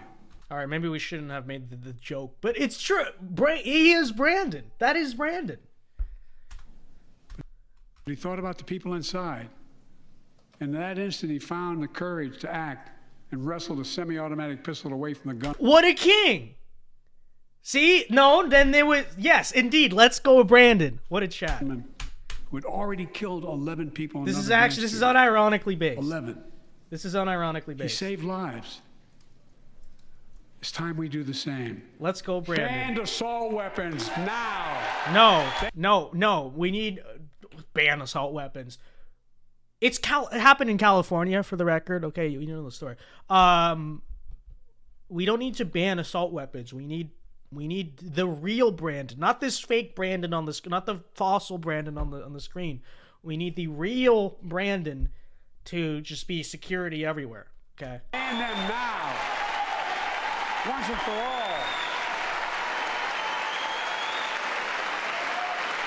There's already an assault weapons ban and assault weapons ban, whatever that means in California. I grew up there. 10-round magazine, stupid pistol. You can't have a pistol grip. And it still happened. So. I led the fight to do that in 1994. And in 10 years, that ban was law and mass shootings went down. After we let it expire in the Republican administration, mass shootings tripled. Let's finish the job and ban these assault weapons. And let's also come together on immigration. No. Make it a bipartisan issue once again. Bipartisan issue once again is a reference into when, for several decades, neoconservatives and just liberal Democrats agreed on amnesty, open borders. No.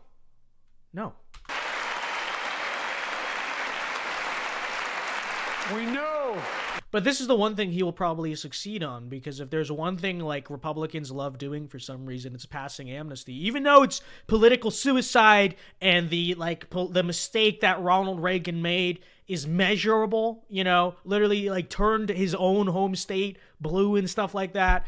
But for some reason they still love doing it, right? You would think they're such selfish politicians because they're the establishment.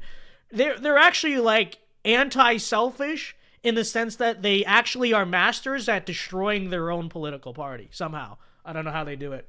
But we now have a record number of personnel working to secure the border, arresting 8,000 human smugglers, seizing over 23,000 pounds of fentanyl in just the last several months. We've launched a new border plan last month. So they've been going on for 2 years. And now last month they launched a border plan. All right, let's hear the border plan. Let's see. Unlawful migration from Cuba, Haiti, Nicaragua, and Venezuela has come down 97% as a consequence of that. Because they just made it more legal, FYI. That's real. That's what happened there. But American border problems won't be fixed until Congress acts. If we don't pass my comprehensive immigration reform, at least pass my plan to provide the equipment and officers to secure the border.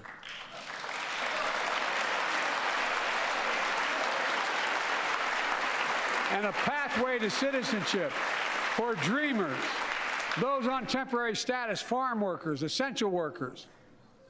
Here in the People's House, it's our duty to protect all the people's rights and freedoms.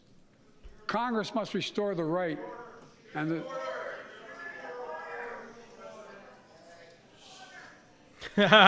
Congress must restore the right that was taken away in Roe v. Wade and protect Roe v. Wade. Shut up, nerd. Give every woman a consular right.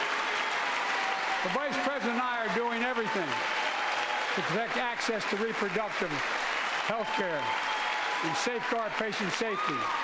But already more than a dozen states are enforcing extreme abortion bans. Make no mistake about it. If Congress passes a national ban, I will veto it. But let's also pass baby killing. Expected. They finally brought it up. Real. Let's also pass the Bipartisan Equality Act. Satanic? Yeah, real. Sure, LGBTQ Americans, especially transgender young people, can live with safety and dignity. Our strength. Oh, no, well, there's... Okay, so let me just make that clear. That's Kirsten Sinema, correct? Am I wrong? I don't want to look stupid. I'm pretty sure that's her. You know, all the Republicans who are like, oh, she's based. I'll vote for her. There's people who are like, I'll vote for her in 2024 instead of the... Because she's independent now. I'll vote for her instead of the Democrat, but I don't like Blake Masters or whoever. Okay, so there's her standing up for... So she's clapping for, like, making youth, in Biden's words, okay, so under 18s, making them, you know, transgender. Okay, so let that prospective voters who for some reason are saying this, it's stupid, but who are saying this, there it is to your face. Okay, there's Kirsten Sinema, if I'm not mistaken, that is her, right?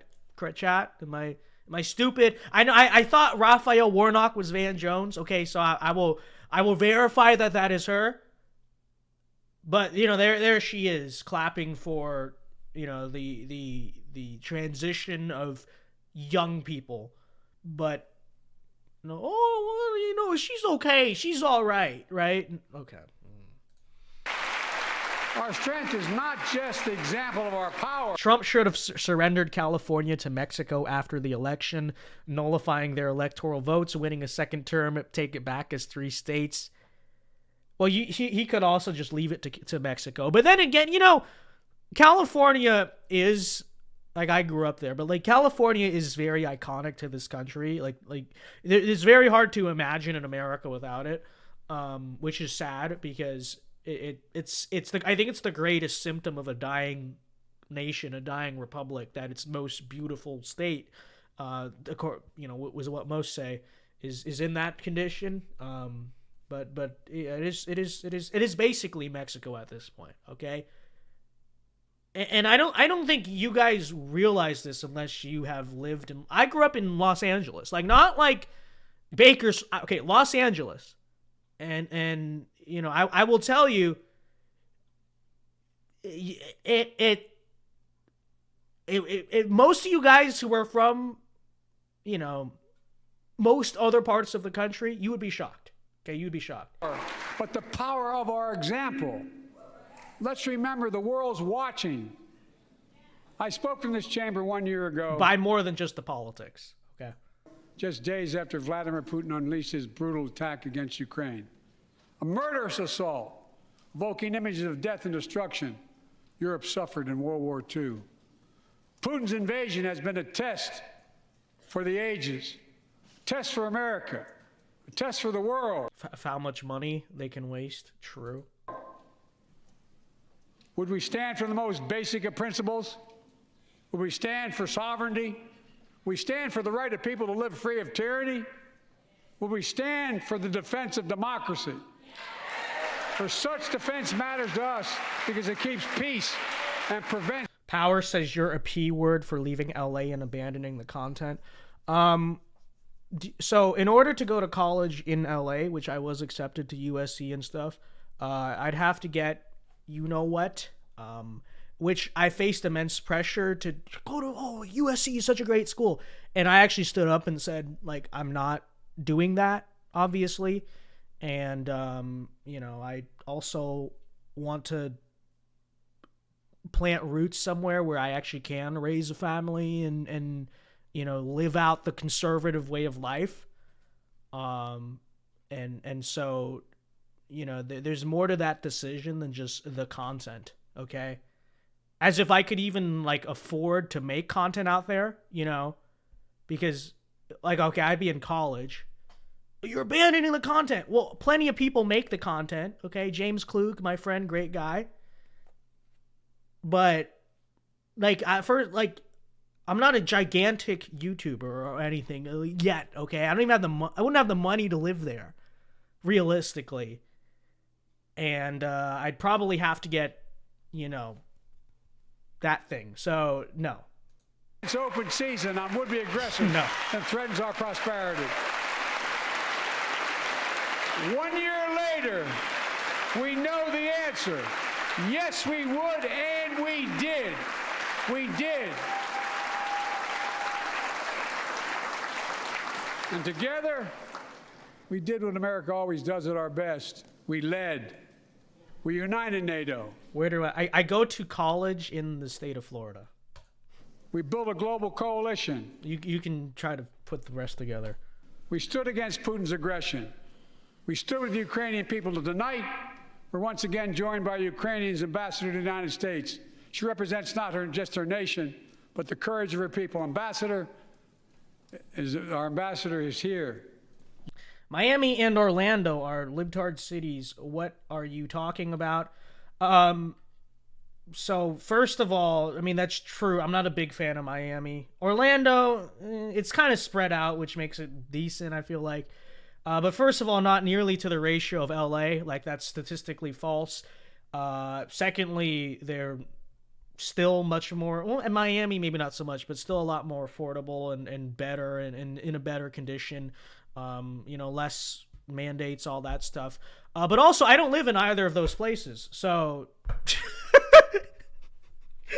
You don't even know me. You don't even know me, dude. Chill out. We're united in our support. And if they are lib cities, then how would I be abandoning LA for the content? Which, they're not nearly as bad as LA, I'll give you that. But if they're also lib cities, then how would I be abandoning the content because I could equally go to Miami or Orlando for the content? Which that's not, like I said, that's not really true because they're not nearly as lib cities as LA. Okay, that's not. But if they were, according to you, then it would make no change in the content, dude. You don't make it. That's very contradictory. Will you stand so we can all take a look at you? That's like, that doesn't make any sense. Thank you. Okay.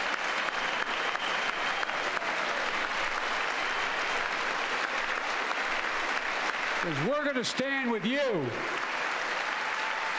as long as it takes.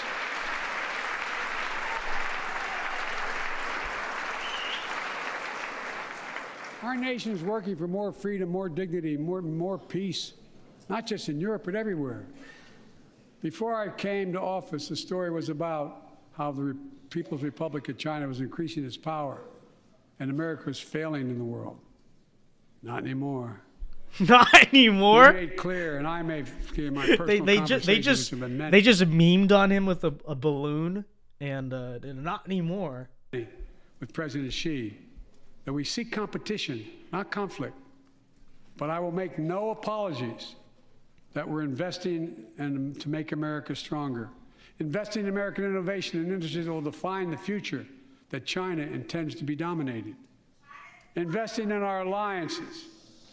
That was MTG. I recognize her voice.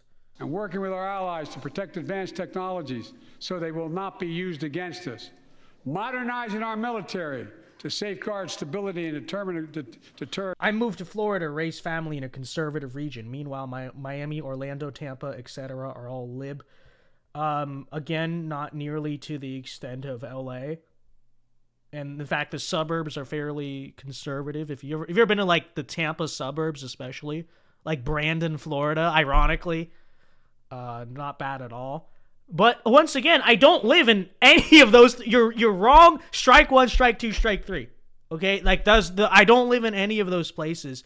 First of all, second of all, if they are, then what's your deal with the I don't even make that much IRL content. But what would be your problem? Secondly, if they're just like LA, then what's your issue with me moving?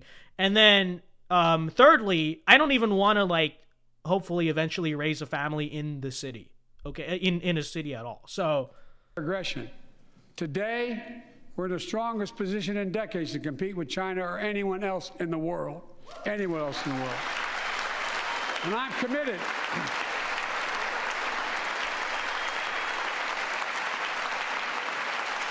I'm committed to work with China where we can advance American interests and benefit the world. But make no mistake about it.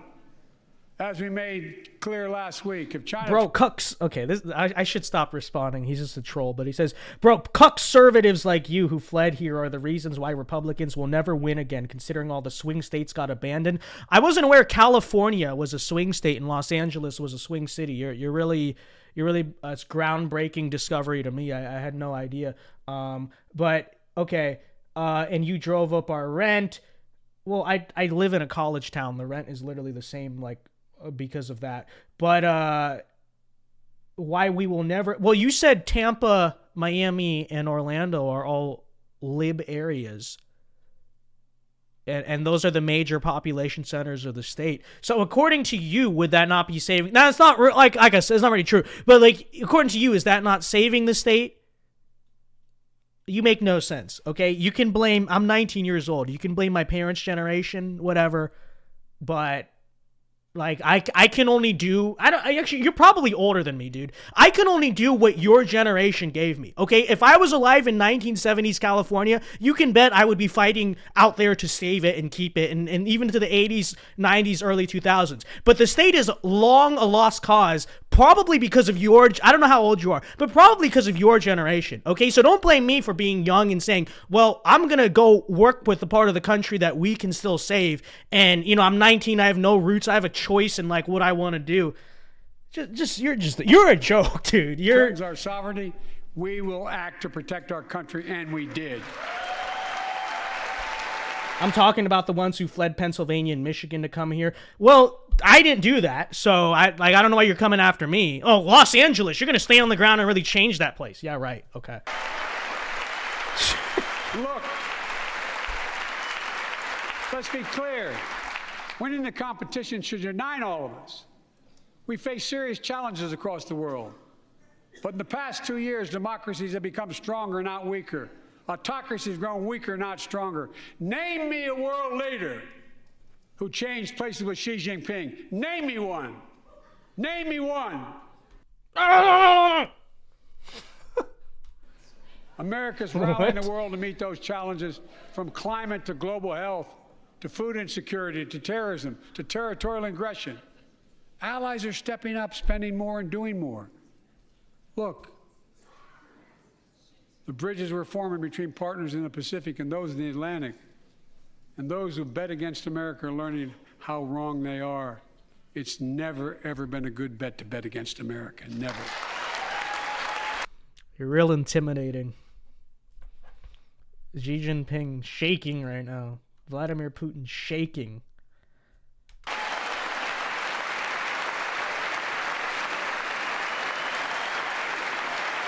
Isn't he so scary? Dark Brandon.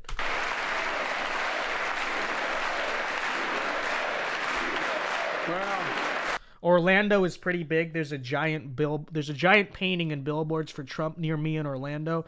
Correct. I know exactly what you're talking about.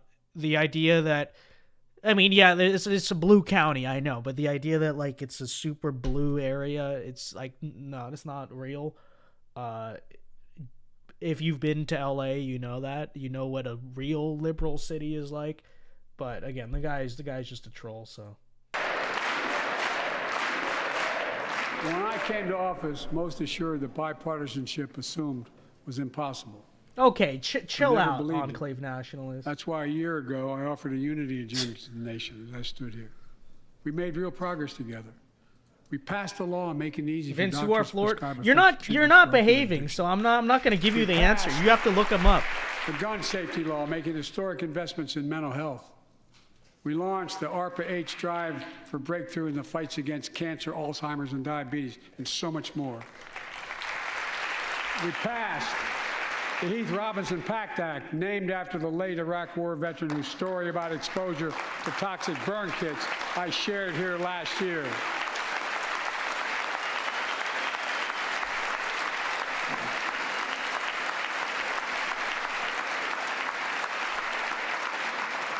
I understand something about those burn pits, but there's so much more to do. We can do it together. Joining us tonight is a father named Doug from Newton, New Hampshire. He wrote Jill, my wife, a letter, and me as well, about his courageous daughter, Courtney. A contagious laugh, his sister's best friend, her sister's best friend. He shared his Vince, story will I be able to get a millions of job? Americans, Well, and you many of better be careful, dude. Courtney discovered pills in high school. I don't know why you do it. Inspired You know. And eventually death from Like, a we're on fentanyl YouTube, overdose. okay? She was just 20 years old. And Describing the last I 8 I years also without a give drug you said, quite a bit of creative no leeway, but worse you can't be saying that on a It's their YouTube chat, family has okay? turned pain to purpose. working to end the stigma. And you know this. You and I both change know this. laws. Okay, you're a mature He told us individual. He wants to start a journey toward You know American this. recovery. Doug, we're with you. Fentanyl is killing more than 70,000 Americans a year. Big, you got it.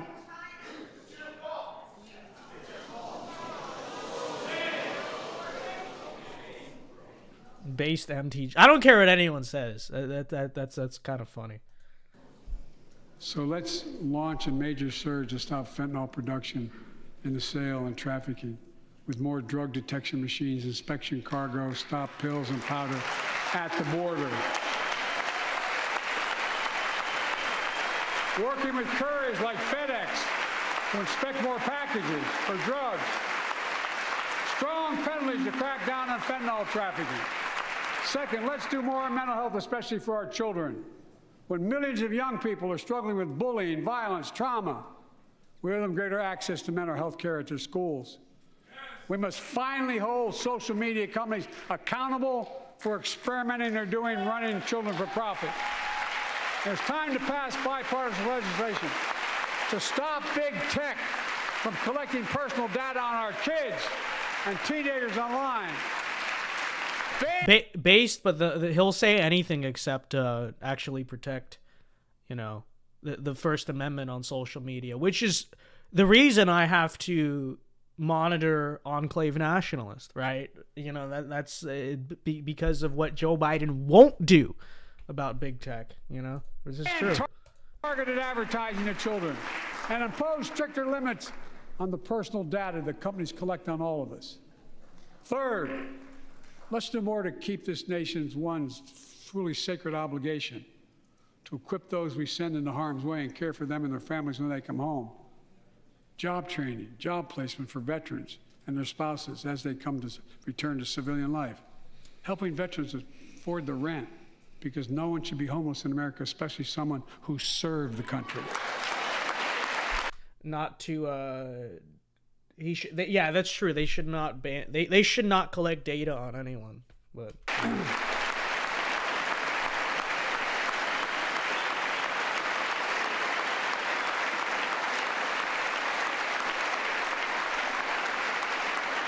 Dennis McDonough is here of the VA. We had a first real discussion when I asked him to take the job. I'm glad he did. We were losing up to 25 veterans a day on suicide. Like Google and Apple don't already know everything about you. Well, yeah, this is true. Like, people say ban TikTok and like shirt-based or whatever, but it's really like, in a way, just self-interested by the U.S. government, because who is not, I don't mean that in a good way, because yeah, China collects all your data. Okay, I'm not saying that's good, but American companies collecting your data could technically, theoretically, do a lot more to hurt you with it, right? But it's like only TikTok's data collection that's an issue, Now, which I guess I see the national security aspect of it, but it's also like this government doesn't actually have your interests at heart, We're losing 17 a day to the silent scourge of suicide. 17 veterans a day are committing suicide. More than all the people being killed in the wars. Folks, VA is doing everything it can.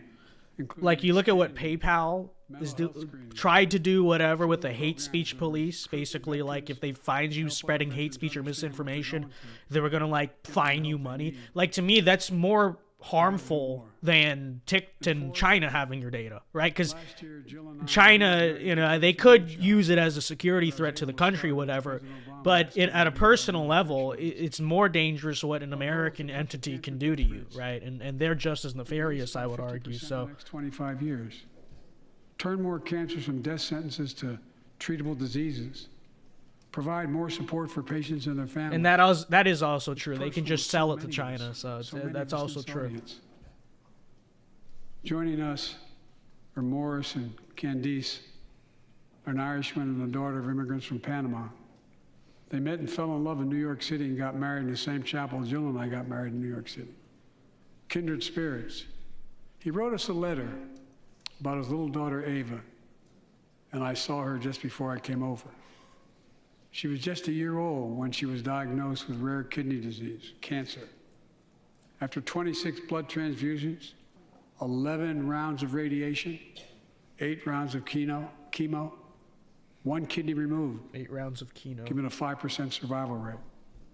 He wrote how in the darkest moments he thought, if she goes, I can't stay. Many of you have been through that as well. Jill and I understand that like so many of you. And he read Jill's book describing our family's cancer journey and how we tried to steal moments of joy where we could with Bo. For them, that glimmer of joy was the half smile of their baby girl. It meant everything to them. They never gave up hope. Little Ava never gave up hope. She turns 4 next month. They just found out Ava's beating the odds, is on her way to being cured of cancer. And she's watching from the White House tonight if she's not asleep already. For the lives we can save. Vince, can you do a... I'm not going to comment because good for her. Can you do a U.S. presidential tier list? There's so many presidents I just don't know enough about. It rallies the country and the world together and prove that we can still do what's my big opinion on things. Grover Cleveland? I don't really know. Leadership of President Bush and countless advocates and champions, he undertook a bipartisan effort through PEPFAR to transform the global fight against HIV/AIDS. It's been a huge success. He thought big. He thought large. He moved. I believe we can do the same thing with cancer. But I would say like Polk-based, Coolidge-based, Washington-based. That's like probably my S tier. Trump-based. Once and for all. Folks, there's one reason why we've been able to do all of these things. Our democracy itself. It's the most fundamental thing of all. With democracy, everything's possible.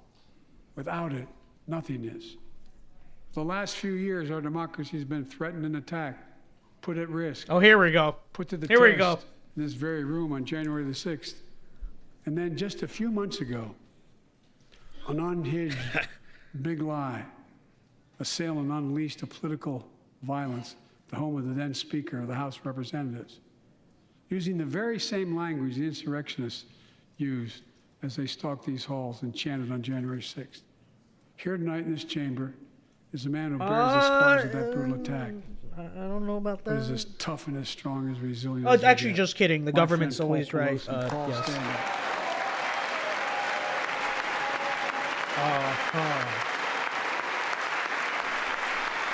Wasn't the assailant like an illegal immigrant or something? I thought I remember hearing Well, I don't really look at that as. Let me just say, I don't really look at that assailant and say that screams like Trump supporter. Okay, crazy guy, sure. You know, other speculations have been made, but whatever. That okay.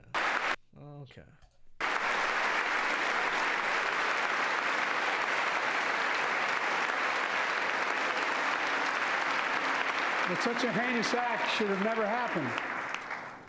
We must all speak out. There's no place for political violence in America. We have to protect the right to vote, not suppress the fundamental right. Honor the results of... But, you know, a Republican, I posted a community tab. I should look into that story, what actually ended up happening. But a Republican city councilwoman in New Jersey was outright assassinated, I believe, last week. No one's talking about that. Our elections, not subvert the will of the people. We have to uphold the rule of law and restore trust in our institutions. But Paul Pelosi, you know, worse. The assailant was part of the Green Party. I mean, I could see that. Of democracy. And we must give hate and extremism. He didn't seem like a no Trump-supporting insurrectionist, you know? Democracy must not be a partisan issue. It's an American issue. Every generation of Americans has faced a moment where they have been called to protect our democracy, defend it, stand up for it. And this is our moment.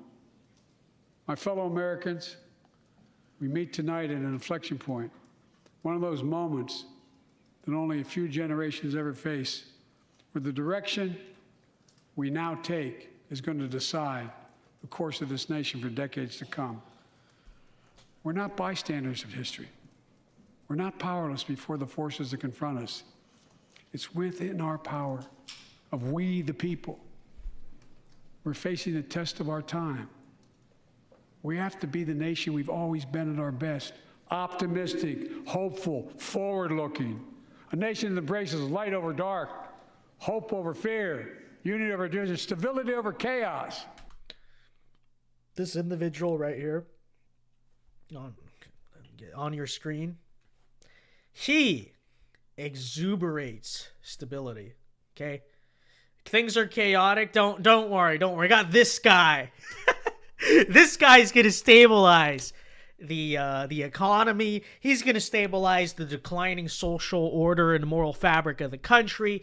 We got this guy, Mr. Stability, Mr. Stable, Mr. Predictable, right here.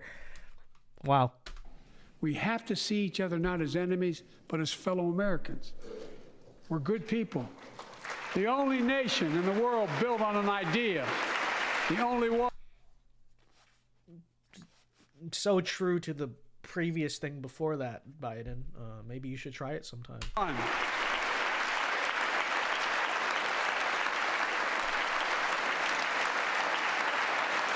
Other nations. Don't worry, guys. We got Mr. Stability. Geography, ethnicity. But we're the only nation based on an idea. Not true. That all of us, every one of us, is created equal in the image of God. A nation that stands as a beacon to the world. A nation in a new age of possibilities. So I've come to... There's two things he's defined America as being. Not a nation of land and people, and it's a nation. It's not just a nation of ideas. It is an idea, and America is possibilities. So it's just like a bunch of ideas stormed the beach on June 6, 1944. A bunch of ideas just crossed the Oregon Trail and explored. A bunch of ideas went to the moon, allegedly. Just kidding. I don't really care about the moon landing thing. But, it wasn't like people. It wasn't great Americans.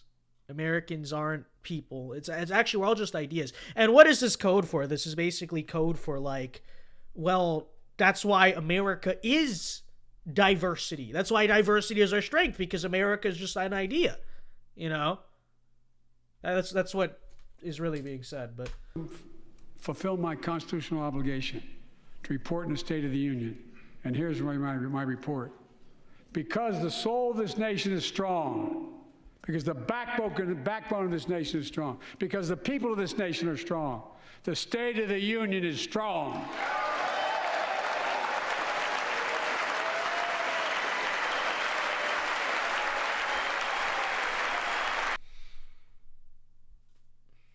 X to doubt.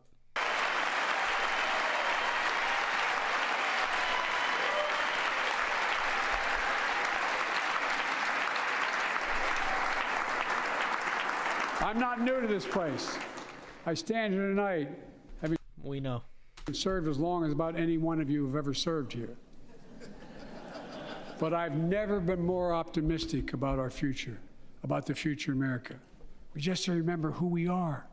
We're the United States of America, and there's nothing beyond our capacity if we do it together.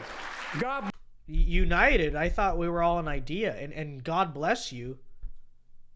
God bless you. I thought that the name of God shouldn't be spoken in public, or especially in government, and there is no Christian undertone to the American nation. Bless you all, and may God protect our truth. Thank you. All right, well, there's the State of the Union. He's shaking. Let's see. He's shaking hands Will there be a speech tear? No, there will not. Or will there be? He did pick up the paper. Well, now I want to see. I don't want to see. I don't care. Oh, what's McCarthy doing with the paper? Probably nothing. But I am still curious. There's the Sam Francis looking guy from the beginning. All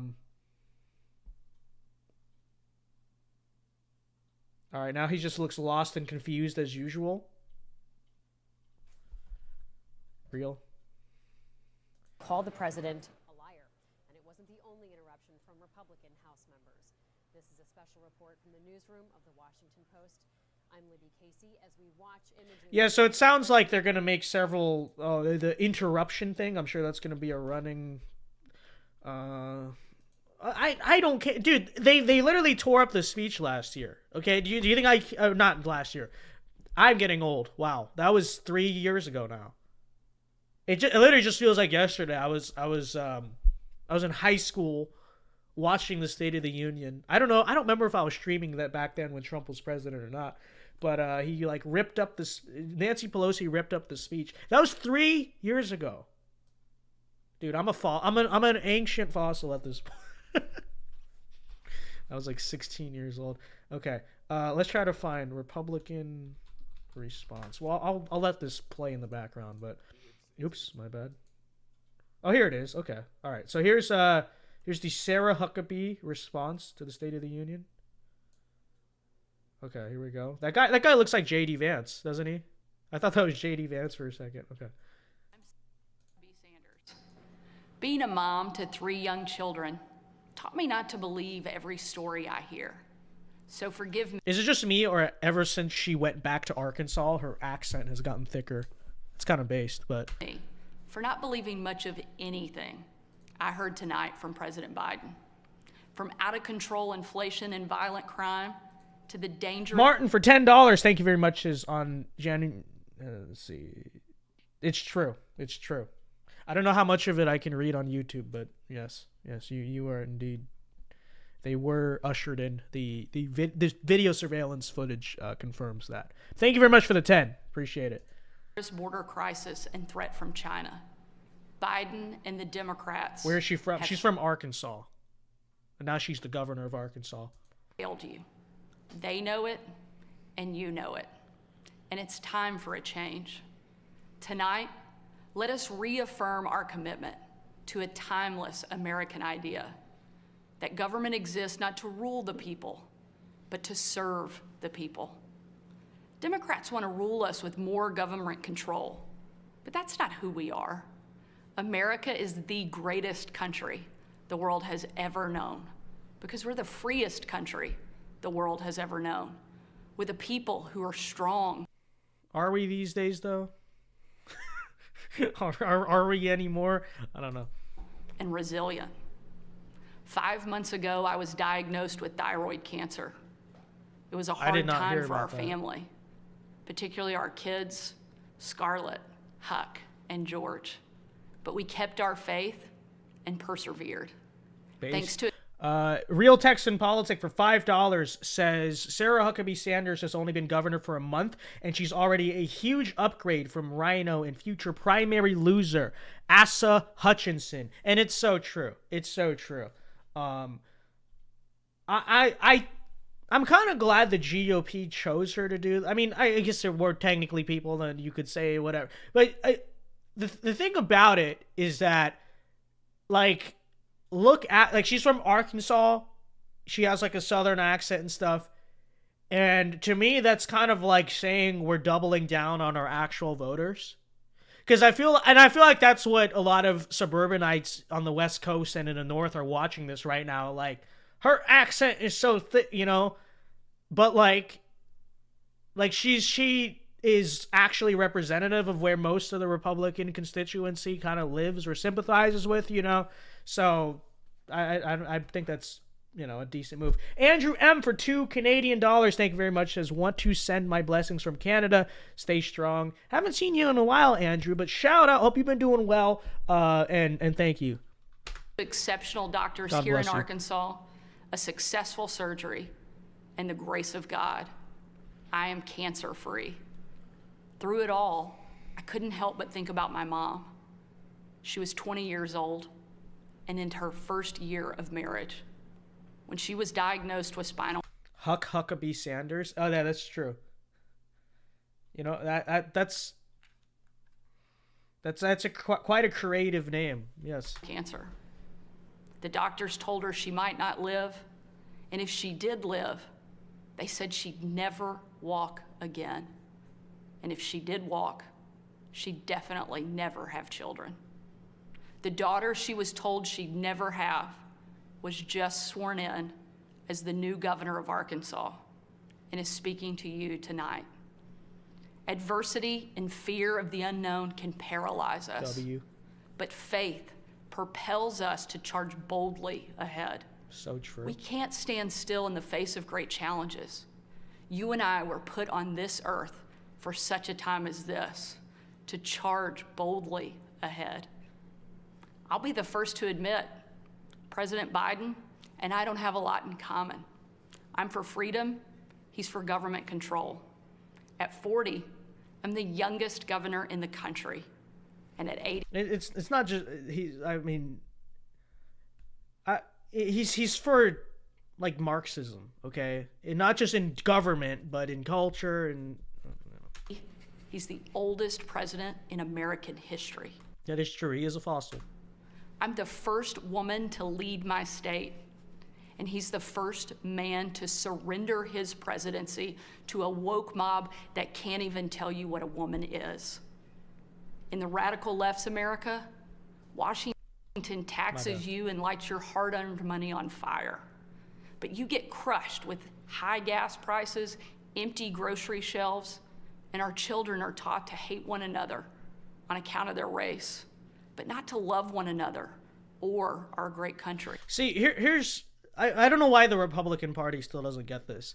That part right there, don't get me wrong, the economic stuff matters, but that part right there, that's what wins you elections. Like, do people get this? You know, that's why I say, like, it shouldn't just be freedom over government control. Like, I'm not saying that's wrong. I'm just saying what wins Republicans elections is less so, and again, I'm not saying economic issues don't matter, okay? Like I said, I had to record for my 1099 today, and it pissed me off, don't get me wrong. But this whole thing with what's going on in the schools, I'm telling, like, obviously I grew up in LA, right? I know, like, lifelong liberals who, because of that issue, are now, they're not, like, I wouldn't call them conservative, but they're now, like, contemplating voting Republican. Like the people I would never expect to ever have a change of heart. It wasn't it wasn't so much like taxes or this. It was that issue of education and what they were teaching in the schools. Because even they are liberal, went to liberal university, all this stuff. They didn't grow up. They didn't go to school in the school system that exists now. And they're even looking at it now like, this is a little bit much, right? That is like the issue that, like, I'm just telling you, that's how Glenn Youngkin flipped a blue state, not a swing state, not a purple state, a blue state, you know? And it's like, that's really all we should be talking about is that culture war, you know? That culture war wins us elections, you know? And this is, do you think Ron DeSantis won by 20 because he's doing a good job with the economy or because of the culture war? You know, it's like the economy helps, but what do you think makes him so popular? Why is Donald Trump popular? Why did Glenn Youngkin flip a blue state? It's not because of, you know, economic liberty over government control. I'm not even saying that's a bad thing. What I'm saying is that it's not the issue that matters to people. To a lot, consciously matters to people. In their pocketbooks, it does. Don't get me wrong. But whether Joe Biden believes this madness. Enclave Nationalist says, where do you think I am on the political compass? At the top of it. Or is simply too weak to resist it. His administration has been completely hijacked by the radical left. The dividing line in America is no longer between right or left. The choice is between normal or crazy. It's time for a new generation of Republican leadership. Upon taking office just a few weeks ago, I signed executive orders to ban CRT, racism, and indoctrination in our schools. There you go. Should have opened with that. Eliminate Literally the should have use of opened with that, derogatory you know? term Latinx in our government, repealed COVID orders, and said never again to authoritarian mandates and shutdowns. Americans want common sense from their leaders. But in Washington, the Biden administration is doubling down on crazy. You know how it should have started? It should have started with, like, Biden gaslit a bunch about, you know, vague talking points about vague, like, economic populism, whatever, all night. Here's the issues that are really concerning Americans. Bam. You know, they're trying to cut your son's genitals off. Bam, like right into it. You know, they're teaching white kids to hate themselves, and you know, like that's like what it, you know, that's just right from the gate, you know. President Biden inherited the fastest economic recovery on record, the most secure border in history, cheap, abundant, homegrown energy, fast rising wages, a rebuilt military, and a world that was stable and at peace. But over the last 2 years, Democrats destroyed it all. Despite Democrats' trillions in reckless spending and mountains of debt, we now have the worst border crisis in American history. As a mom, my heart breaks for every parent who has lost a son or daughter to addiction. Okay, good. 100,000 Americans a year are now killed from drug overdoses, largely from fentanyl pouring across our southern border. Yet the Biden administration refuses to secure the border and save American lives. And I will say this again, you know, I wouldn't say this is as big as the education thing, but this is a winning issue for Republicans, big time. Because especially, you know, the suburban parents, you know, the suburban moderates, they're all terrified that their kid is going to just be stupid in high school, college, or whatever. They think they're taking ecstasy and it's fentanyl. You know, it terrifies so many parents. So, you know, pulling on the heartstrings there, you know, try to relate it as personally as possible, I would say, right? And I thought Carrie Lake, which election result, but Carrie Lake did a very good job of this on the campaign trail, because whenever she talked about fentanyl, it wasn't like so pounds of fentanyl pour across the border every year. It was more like, well, she mentioned, but it was more like, I meet moms who have dealt with this stuff. Like, when you can relate it to personally and you can, like, demonstrate which is true, like, this could be your kid, that moves people, right? And that's a winning issue for conservatives, in my opinion. Now, I would say you should also talk about the not just the fentanyl, but just like the crime and the low-wage workers who are here to compete with Americans, you know, coming over the border too, but whatever. And after years of Democrat attacks on law enforcement and calls to defund the police, okay, crime, there you go, another good one. Free, while law-abiding families live in fear. Beyond our border, from Afghanistan to Ukraine, from North Korea to Iran, President Biden's weakness puts our nation and the world at risk. And the president's refusal to stand up to China, our most formidable adversary, is dangerous and unacceptable. President Biden is unwilling to defend our border, defend our skies, and defend our people. He is simply unfit to serve as commander-in-chief. And while you reap the consequences of their failures, the Biden administration seems more interested in woke fantasies than the hard reality Americans face every day. Most Americans simply want to live their lives in freedom and peace, but we are under attack. In safety. You got to mention that, in safety, right? In a left-wing culture war we didn't start and never wanted to fight. Every day we are told we must partake in their rituals, salute their flags, and worship their false idols. All while big government... I'm actually glad she does point that out. You know, they always accuse the right of starting the culture war. I would say the right should have started the culture war, right? Because when we still had the power, we should have been more aggressive. But it's like, you know, the left like does all this stuff deliberately for decades, and then some conservative right-wingers wake up and are like, what the heck is going on? No, we don't like that. Don't do that, please. Then the left says Republicans and conservatives are starting culture wars. Like, if only. You know, if they did, we'd probably have a lot more control over what's going on right now. But in a factual sense, it's just not true. Republicans merely respond to whatever the left already does or is already trying to do, which again I would argue is part of the problem. But you know, still in a factual matter, like you saying,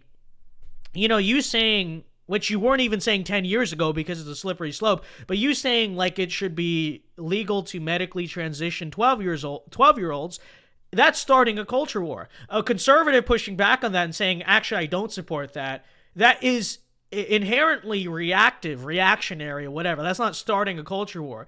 Now, I would make the case that the conservative of 50 years ago should have like never created weaknesses in the system that would have given you the platform to say that in the culture in the first place. But, you know, that's in the past, right? As a factual matter, the conservatives start virtually no culture wars, you know? Colludes with big tech to strip away the most American thing there is, your freedom of speech. That's not normal. It's crazy, and it's wrong. Make no mistake. Republicans will not surrender this fight. We will lead with courage and do what's right, not what's politically correct or convenient.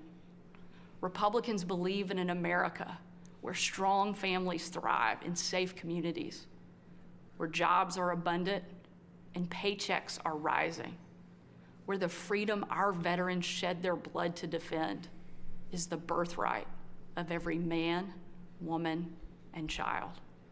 These are the principles Republican governors are fighting for, and in Washington, under the leadership of Senate Republicans and Speaker Kevin McCarthy, we will hold the Biden administration accountable. I hope so. Down the street from where I sit I hope so. is my alma mater, Little Rock Central High. As a student there, I will never forget watching my dad, Governor Mike Huckabee, and President Bill Clinton hold the doors open to the Little Rock Nine. Doors that 40 years earlier had been closed to them because they were black.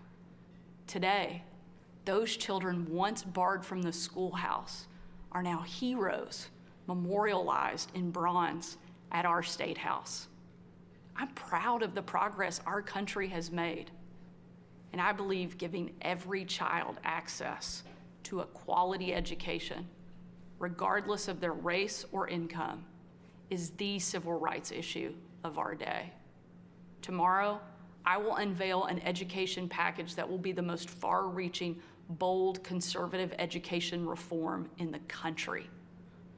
My plan empowers parents with real choices, improves literacy and career readiness, and helps put a good teacher in every classroom by increasing their starting salary from one of the lowest to one of the highest in the nation.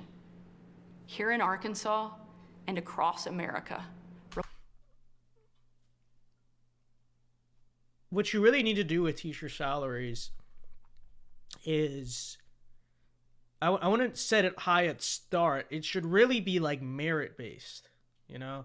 That's why there's so many bad teachers, is because it's all in seniority. So what's the point of trying hard? Because it's impossible to get fired because it's a public job. You don't have to get better because if you work 10 years, you get the automatic raise. And you get the automatic promotion. What they really ought to do is merit-based. So it's like, if you raise your kids' test scores, if you prove so-and-so achievement, if you're a good teacher, you will get a bonus. Okay? That's what I would do. Republicans are working to end the policy of trapping kids in failing schools and sentencing them to a lifetime of poverty. We will educate, not indoctrinate our kids, and put students on a path to success. Yeah, I still have the merch for the person who's asking. I want to set up a new one soon, like a independent Shopify store, but the current one is still there. Yes. It's time for a new generation to lead. The link is in the description. This is our moment. This is our opportunity. A new generation born in the waning decades of the last century, shaped by economic booms and stock market busts, forged by the triumph of the Cold War and the tragedy of 9/11. A generation brimming with passion and new ideas to solve age-old problems. A generation moored to our deepest values and oldest traditions, yet unafraid to challenge the present order and find a better way forward. If we seize this moment together, America can once again be the land of the free and the home of the brave. During my 2.5 years at the White House, Here's my thing, okay? And I know it sounds like I'm being critical of her throughout. I'm just like I'm just deciphering this honestly because, you know, I'm kind of thinking like, how would I write this speech? It's a good speech, I think, but it doesn't feel like a response to the State of the Union. Like, would you guys agree? Like, usually what the response to the State of the Union is like, here's everywhere where the incumbent lied. And you could say, okay, I guess she's giving a vision, but I feel like the vision being sold isn't explained enough how contrary it is to the current state of things. Like, she's bringing it up, but it's not like a constant contrast. Democrats want a dark vision of America with dangers. Now, she is saying, like, we want safe streets, but really the way you have to do it is like liberal policies and blah, blah, blah, so-and-so are destroying the streets and causing all the crime and putting people in danger. And we want a future without that, right? And the same is with education and all that, right? You know what I mean? Like, this would work for, I don't know, a president, if she was announcing her running for something, I guess, or if she was doing a State of the Union. But I feel like there's a response lacking here. You know what I mean? Traveled on every foreign trip with the president. A trip I will never forget was on December I don't know what you guys think about that take, but that's the way I see this speech. 25th of 2018. My husband Brian and I had just cleaned up wrapping paper that was shoved into every corner of our house, thanks to our 3 kids. When I had to walk out on my own family's Christmas, unable to tell them where I was going that night, because the place I'd be traveling was so dangerous, they didn't want anybody to know that the president was going to be on the ground, even for a few hours. We boarded Air Force One in complete and total darkness.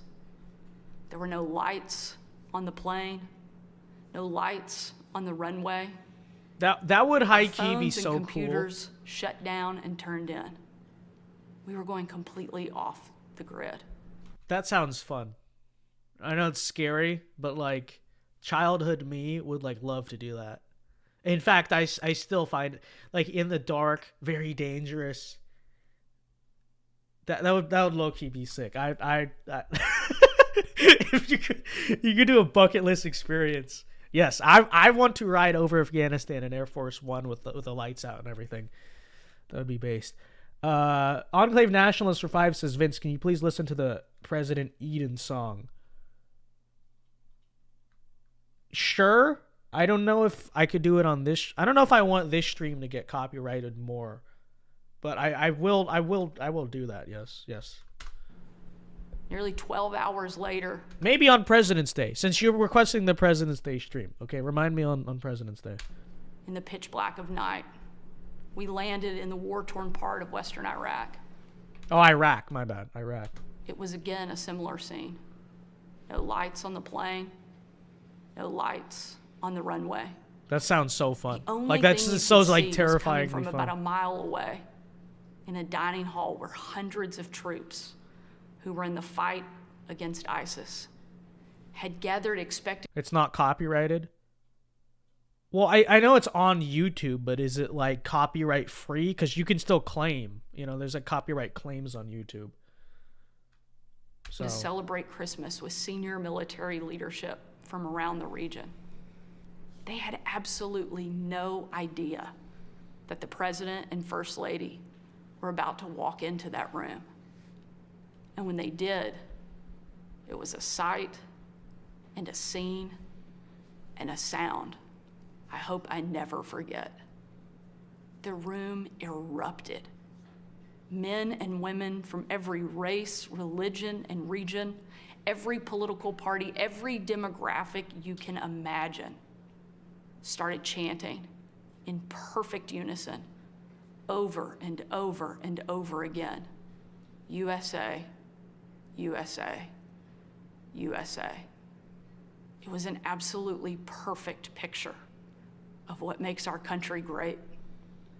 One of the young soldiers yelled from the back, "Mr. President, I re-enlisted in the military because of you." And the president said, "And son, I'm here because of you." Shortly after, that young soldier came up to me. He said, "Sarah, you have a tough job." I told him, "What I do is nothing. You take bombs and bullets. That's a tough job."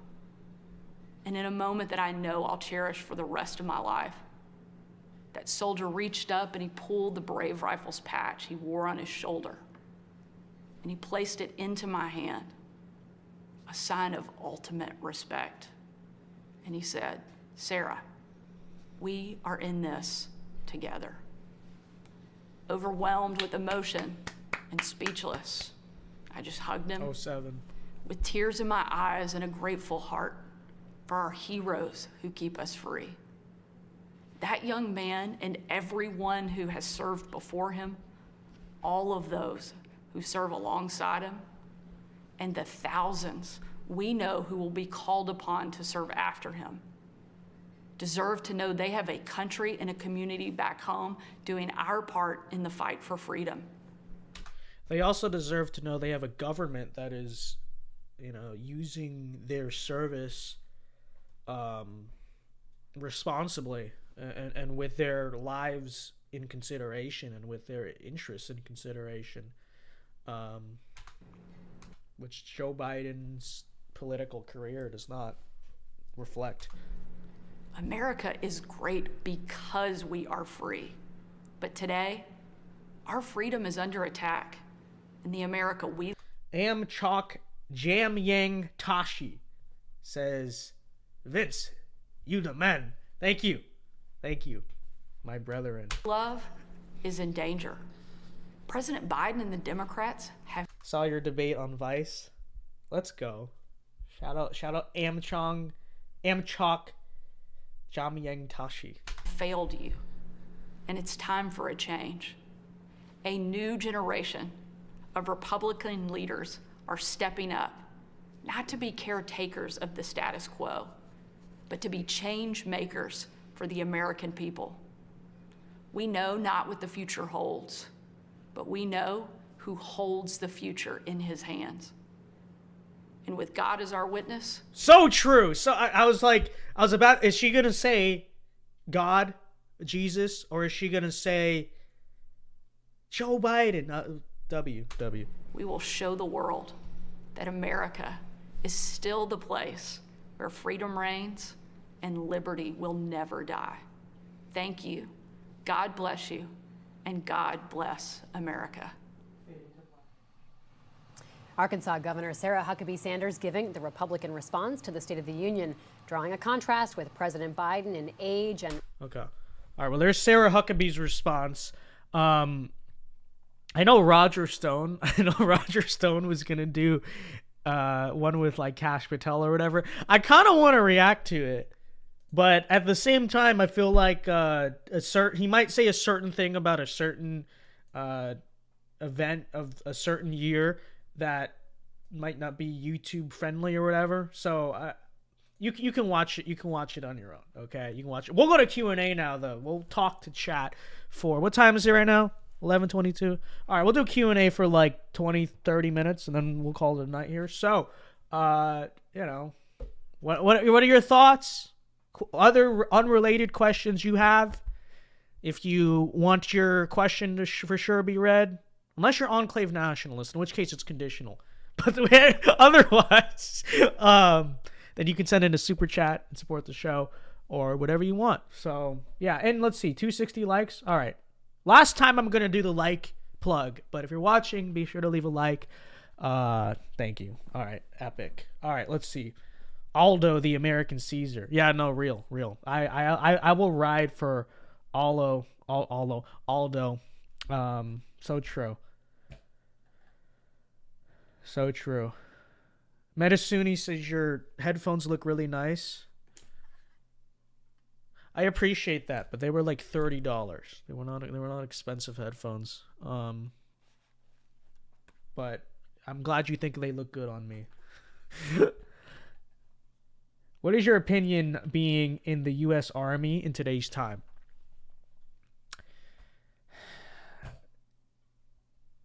It's difficult because I still, so they did drop the mandate thing, whatever. I would say, like, big picture. See, here's the thing. I think if you're trying to virtuously serve the country, then you're not doing that in today's U.S. military. Okay, the U.S. military doesn't serve the country. It doesn't serve its people. It serves other things, right?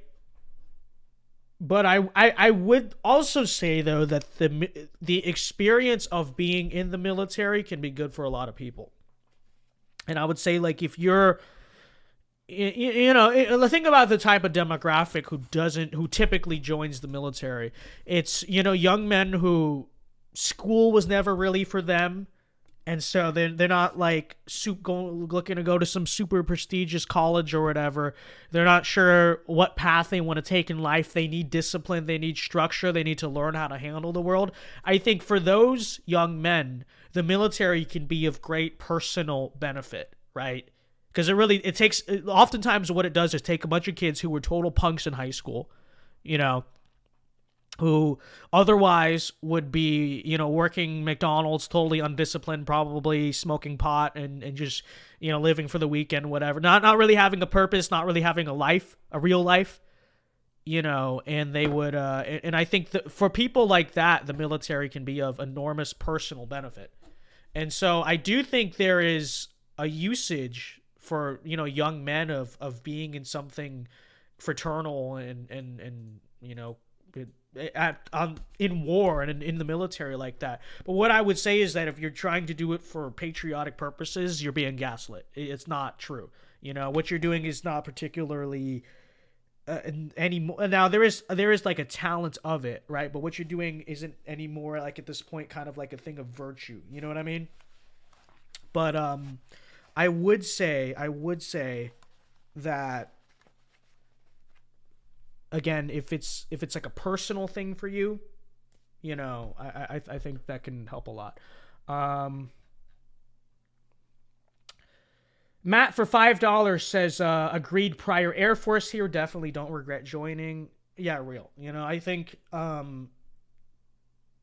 just don't deceive yourself. Don't deceive yourself about what the military is about now, okay? Because, from like a virtue standpoint, the U.S. military doesn't serve our interests or whatever. But what's the alternative? To work for a corporation? Like, are those any better? Maybe even a corporation in the defense industry, right? Like, who's like? I would argue in many ways the moral trade-off is the same. So I wouldn't say totally like it's totally immoral to join the military nowadays. I don't really view it like that. But I would say, like, don't, if you think you're going to just serve the country in that, no, okay, I have a lot to teach you about the world, and a lot of people do, right? But, again, if you are a young man who feels like you need that in your life, you lack discipline, you lack structure, you lack, purpose and stuff like that, you know what I mean? And school was never really for you. And maybe you're someone who's, never been. You see a lot of success stories, right? People who went into the military as like, scrawny losers and came out like tough, got alpha men who were like now know how to take on the world and end up being very successful with their lives. Again, I think for people like that, the military at a personal level can be very good. But understand that's what you're doing it for, and you're doing it for the brotherhood and all that. Don't pretend like you're gonna go serve the country. You're not. You're gonna serve, the American empire, right? You will be serving Ukraine. Again, this is true. Vince, who is Florida Georgia Line, and why did you say they were liberal? So they're a country. So apparently someone told me they broke up now because one of the guys actually was based. So good for him. But they're formerly a very popular country pop band. Okay, they make a lot of music that like girls like. And I remember 2018 or so, they came out in support of like March for Our Lives and gun control and all that stuff. And in country music, right? Now they were pretty mass ridiculed, obviously, because you know who listens to country music, but that's what happened. So, Matt for $5 again. Thank you very much. Matt going crazy tonight. Thank you very much. Appreciate it. God bless you. He says Trump being commander in chief was great. However, the military has changed from what it was. Well, Trump was a periodic break in terms of that, right? But I would say the military largely since the fall of the Soviet Union. Now the woke stuff maybe not so transparently, although it did happen under Obama too, right? At the start of it. It wasn't openly like, the commercials you see now, but internally that stuff had been going on for a while. But but that's something to consider too, is like, so say Trump wins in 24 or whatever. You might get a commander-in-chief who's actually on your side for 4 years, but how long are you going to serve? How long is your tour? Because you don't know what the case is going to be after. And that's what I feel bad for a lot of people who joined during the Trump years because they felt that optimism, that patriotism, and now they were stuck either caving to the mandate or like being dishonorably discharged or whatever happened there. So again, just make it. I would say make an informed decision. Again, on a personal level, it can be good, but just be honest. Dow quit buck dancing. I don't know what that means. I am unaware. I'm unaware of this terminology. What is meant by that? What is meant by that? So,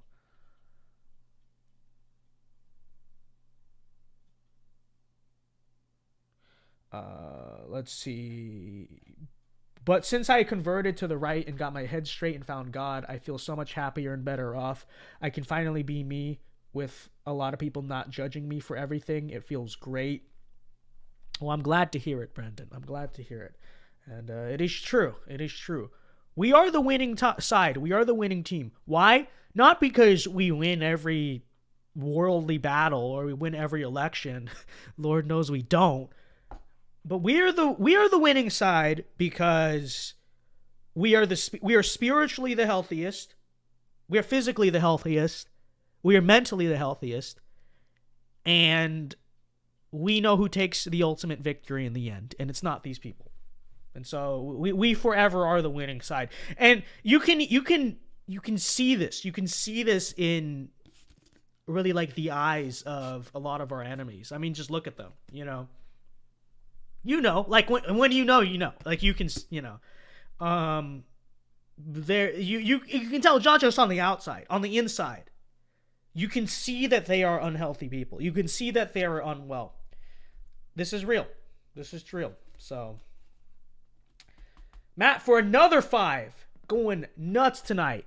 Mega Donor Matt, his new nickname. Mega Donor Matt gave a tremendous amount of money tonight, and he was a big supporter of my campaign. But he says, if you haven't heard Zombified by Falling in Reverse, you need to. have not heard it, I will give it a listen sometime. Johnny Cash was the best of his day. Real. Appreciate everything you do, Vince. Thank you. When you know, you know, you know. It's true. You really do. We have a moral compass. Exactly. At least I have Jesus. I found my faith again too recently. Let's go, King. John Paul. I hate being a student here at UCLA. I honestly don't know how to cope anymore. All my classes are just teaching us to hate and divide our history and country up. I can empathize with that. I went to high school in LA County, so I know how you feel. I'm sure you have it much worse than I had it. But, you know, I would say that in a situation that difficult, because I've been to UCLA, trust me, I know. That's the time just to lean on faith and faith alone, because there's really nothing else that can, you know, give you the mental or spiritual strength to withstand that, you know. Like, that's a situation especially where you just have to remember the truth, right? John Paul, stay on the word and find a Christian church to learn in fellowship. Maybe UCLA is not a fit for you. There are other colleges. Absolutely, but I mean, transferring is not the easiest thing to do in the world, so I get that. There are conservatives and there are Christians at UCLA. I know that. I know that because I know some of them, or at least who used to go there. I don't know if they even, it's been years. But they exist out there. So I would say, you know, try to find a church group. I'm pretty sure they still have Turning Point and stuff. You know, there is a support network, believe it or not, even at UCLA. It exists. You just gotta find them, and you gotta pray that God will show you those people. You know, which I believe, or I don't. You know, I'm not gonna. I hope that He will, right? Because, you know, give everything to God, and He has a plan. He is there for you. Real. My high school was pretty okay politically pre-COVID. It fell apart afterwards. It's so true, dude. So when I was in 10th grade, so this whole character arc, you know, the Vince Dao, the conservative commentator, was born in 10th grade. Okay. So in 10th grade, I like start, because, you know, I March for Our Lives happened and all this stuff, and I got interested in politics, and I didn't want to, I felt like social media was a place where I could vent, and I could rant, and I could, like, you know, share ideas and all that stuff, and get it out of my system. And so I started this page, and I actually did it pretty low key for a year. People actually didn't even know I did that, except for a few. But then, okay, I did a video at the end of 10th grade where I walked into a Planned Parenthood, and I said, like, you guys are murderers. And then I just walked out, you know, epically owned, epic style. And I remember, so me and my friends were getting lunch, and we saw a Planned Parenthood, and they weren't super political, but they were like, Vince, you gonna mess with them? And I was like, you know, it's a guy thing. He was like, you know, you won't. And I was like, watch me. So I literally, I went in there, you know, I memed them, and then I left, and I posted that, and it was not popular. Okay. And I think I ended up deleting that video just because I was still in high school and, like, you know, parents and all that. Which maybe I should post it again now. I really should. I totally forgot about that video. I might repost that sometime now that I'm an adult, right? But people from school found that, and they hated me. I was like pariah at school. But then I remember in 2020, late 2019, early 2020, when Trump was really on a roll and the economy was good, life was good, people started to, like, open up again, and nobody cared about politics. Everything was so chill. You know, the girls who, like, hated me for, you know, being a pro-lifer for all of 10th grade and 11th grade were like cool with me again, and some of them were like hitting on me, and like life was good. Okay, life was chilling. And then COVID happened, which was like whatever. But then it wasn't COVID, it was Black Lives Matter. Black Lives Matter like really got the kids all mad again. And then like that was actually when it was the worst for me in high school, because they went crazy. They like doxed me. They were trying to get my valedictorian speech stripped. Like, they were trying to say, he can't represent the class. Which actually based black principal, okay, my based black principal said, we're not doing that. We're not stripping him. He's the valedictorian. We don't even have the authority to do that. He's valedictorian. He's going to give the speech. So shout out based black principal, okay? Don't abbreviate that. But he was cool. He was cool. Okay, we love. I'm not gonna say who it was, but we love my old principal. He was chill. He was a king. But they went crazy. Yeah, and you know, like I ended up giving the graduation speech like a year later, and you know, they kind of hated it. But a lot of people actually liked my graduation speech, which is on my YouTube channel if you want to go watch it. Just I don't know, search it up or whatever. But yeah, I remember, and you know, I don't know. I don't go to the most liberal school now. It's not, I wouldn't call it uber conservative, but when you grew up in LA, like it's chill, like it's good enough, you know? Like I have conservative friends who are like, dude, I saw this like disgusting blank on campus, and I was like, you don't know how good you have it, okay? You don't know. You don't even know. All right. Enclave Nationalist for $5 says, where do you think Herbert Moon is on a political compass? Thank you for the 5. I think Herbert Moon, people wouldn't expect it. He's probably a closet libertarian. I don't know. No, I don't know. I don't know if he has political beliefs. Like, how would he answer those questions? I'll say, like, if you drew a 4-way quadrant in the middle of the top 4th quadrant, top right quadrant, he'd probably be in the middle of that. That's where I would put him. Actually, he's a small business owner, so he's probably pretty right-wing on the economic stuff. Matt for 2 says, how long did it take for you to realize that blank was BS? Well, just full disclaimer for YouTube, science is real. Of course it is. All science is real. The experts are always correct. They've never been wrong once ever. But I will say I began to ask questions, you know, which they were always correct. Of course they were. Of course, in an ever, but I was scared of it for about like a week, and really after like the first or second week of lockdowns is when the conservative culture war against it started, and I was kind of on board because I was like, when we first figured out, it was you know, it was first of all, I was closing school was whatever, I was kind of happy about it, but like you know, I never understood how we were gonna lock down like actual businesses, like those places need to you know, sustain. But the moment the lockdowns lasted like more than a week, and you know,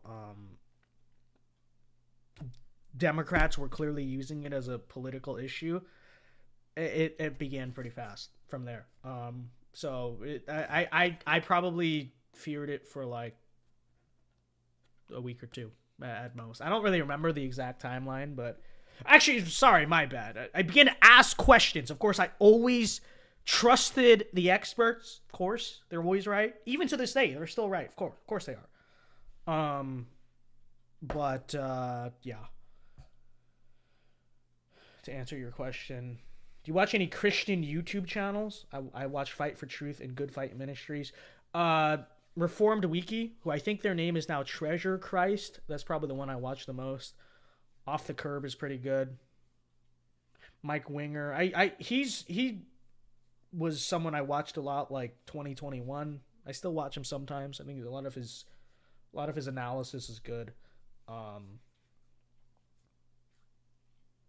But Treasure Christ is probably the one I watch the most.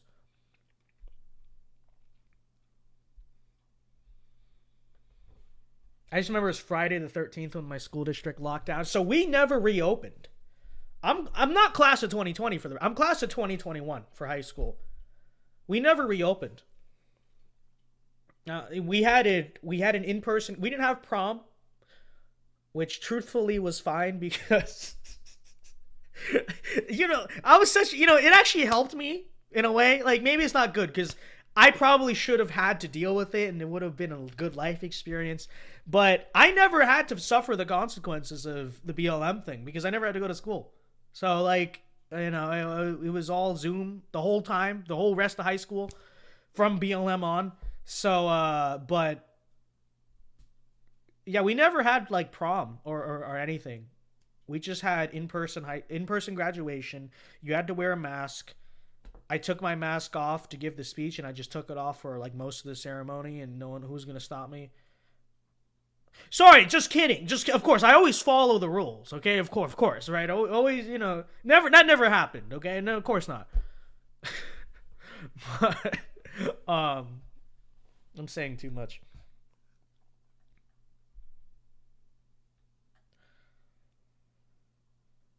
They wanted to destroy the middle class. That's why they wanted to lock down forever. I would say not just of course the middle class, working class. I think a lot of different things they wanted to destroy. I think they wanted to destroy the financial system. That's another thing too. It's like you look at the inflation now, the currency now. That was all intentional, Actually, when did they announce? When did they first introduce the Great Reset? Was that 2021, or was that before? Because you think about that aspect of it too, right? They destroy the economy, all this inflation and stuff, and it's unlivable. What? So it's because now we're at the point now we're gonna eventually reach more and more the point where everything's unaffordable. There's shortages, all this stuff. People are not going to have the option to do anything else but submit to some type of a Great Reset where, whether that's Davos or just like Davos or whatever, or just like the political system or whatever, some entity will come in and Bill Gates is going to run for president. I don't know. But some entity is going to come in and say, I have the solution to all your problems. And you're going to own nothing and you'll be happy and you'll live in the pod and you'll eat bugs and all this stuff. But, now we look at that now and we're like, heck no, we're never doing that. But assuming this stuff gets worse and like people are starving and homeless and all, like, the idea of that world system will become more and more appealing to more people, right? And so I would say it's, obviously middle class, small businesses, all that stuff. But I would say there's a bigger level to which they wanted to basically bring down the whole economy and financial system, take out Trump too, obviously, so that they could, present themselves as a solution. And the solution they present is this, right? So Matt Schaefer for $2 says Brandon wants to build back better. Yeah, well, that it's a pretty transparent. What was going on there. Build back better, aka it wasn't good before. Here's, the Brandon world order and the Brandon reset. So this is true. So many small, but let me see. When was the great conspiracy theory? Of course. Everything I say is satire, obviously. But let's see, when was the Great Reset first announced? June 2020. There you go. Yeah. So, and surely the idea was older than COVID. Let's see. According to Wikipedia, the project was launched in June 2020 with a video feature. Prince Charles, of course, it was him.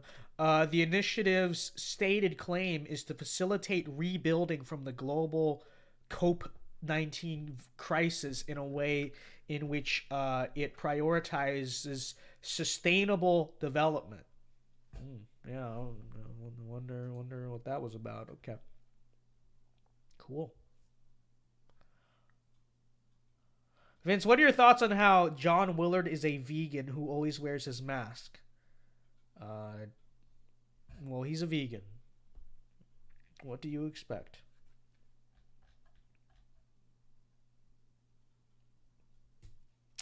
DeVos and the W. Yeah, exactly. It has been around for a while, you know. So, but remember, conspiracy theory, you know, we always trust the experts. But in theory, if people were to ask questions, which we are not, we never ask questions, but in theory, if people were, these are some conclusions they might imply to be arriving at. Matt for 5 says, research into Nikola Tesla, and you'll see how corrupt our government is. Are you talking about how they like chose Einstein over him or whatever? Tesla versus Einstein, is that what you're...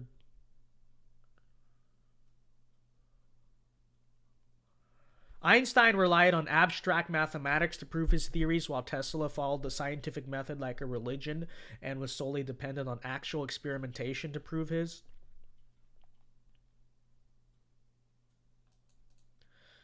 But yeah, who's the hero, right?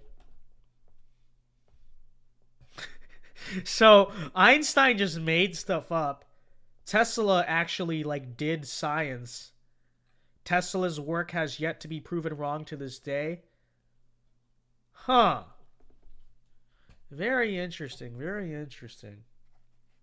But like theory of relativity, right? Or something. I don't know.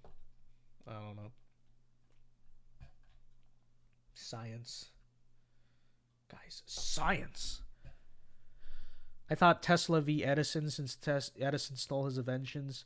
I know there's that. I don't know. Tesla was just screwed over in the sciencey world. So I don't know. Not even that. No, it's the fact that the FBI raided his apartment 2 days after he died. Huh. Here, I wonder where I've seen that before. That's very interesting. I never knew that. They were that after Tesla. I wonder what he was doing. I don't know. I know he invented like the Tesla coil.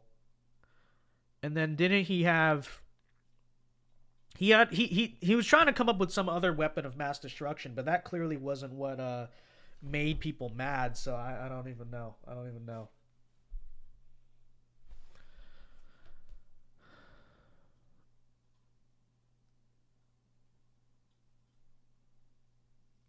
Einstein was a fraud. He had sex with his first cousin and then had sex with her daughter. But so-and-so quote about how like humanity or something, right? Oh, actually, wasn't that Enrico Fermi? I don't know. Tesla had an estimated IQ of 210. That's insane. It's literally crazy. I'm going to put my hat forward because my hair keeps separating in the backwards and it looks like I'm bald. Trying not to get a screenshot. Okay. All right, let's see. It's almost... We'll close the stream at midnight. So any last questions, last call, chat? How long have we been streaming for anyway? What is it even...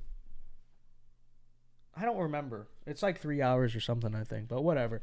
There's a theory that Nikola Tesla invented a time machine. Well, that's interesting. But I don't know. I don't think time travel is real. That's just a biblical belief of mine. Like I don't believe that humans can like manipulate reality like that. Maybe I'm wrong. Okay. But I okay, full disclosure, new subscribers, okay? I will admit this about myself. People get mad, whatever. There are certain scientific beliefs that are very commonly held to be true that I literally am just like, you know, that goes against the Bible. I don't believe it, okay? Evolution is an example, you know, a lot of things. And people can get mad and call me irrational or whatever, but it's like, can you really look at everything that happened in the last 2 years and ridicule me for that, for, you know, being skeptical of olderly held scientific theories, you know, from the same system that, you know, teaches you that canola oil is good for you and cooking in animal lard was bad for you, and that all the stuff they put in your food is perfectly safe, and the stuff and everything is perfectly safe, even though the chemicals that they put in your food are banned even in like most European countries for being toxic, blah, blah, blah, this and that. We know.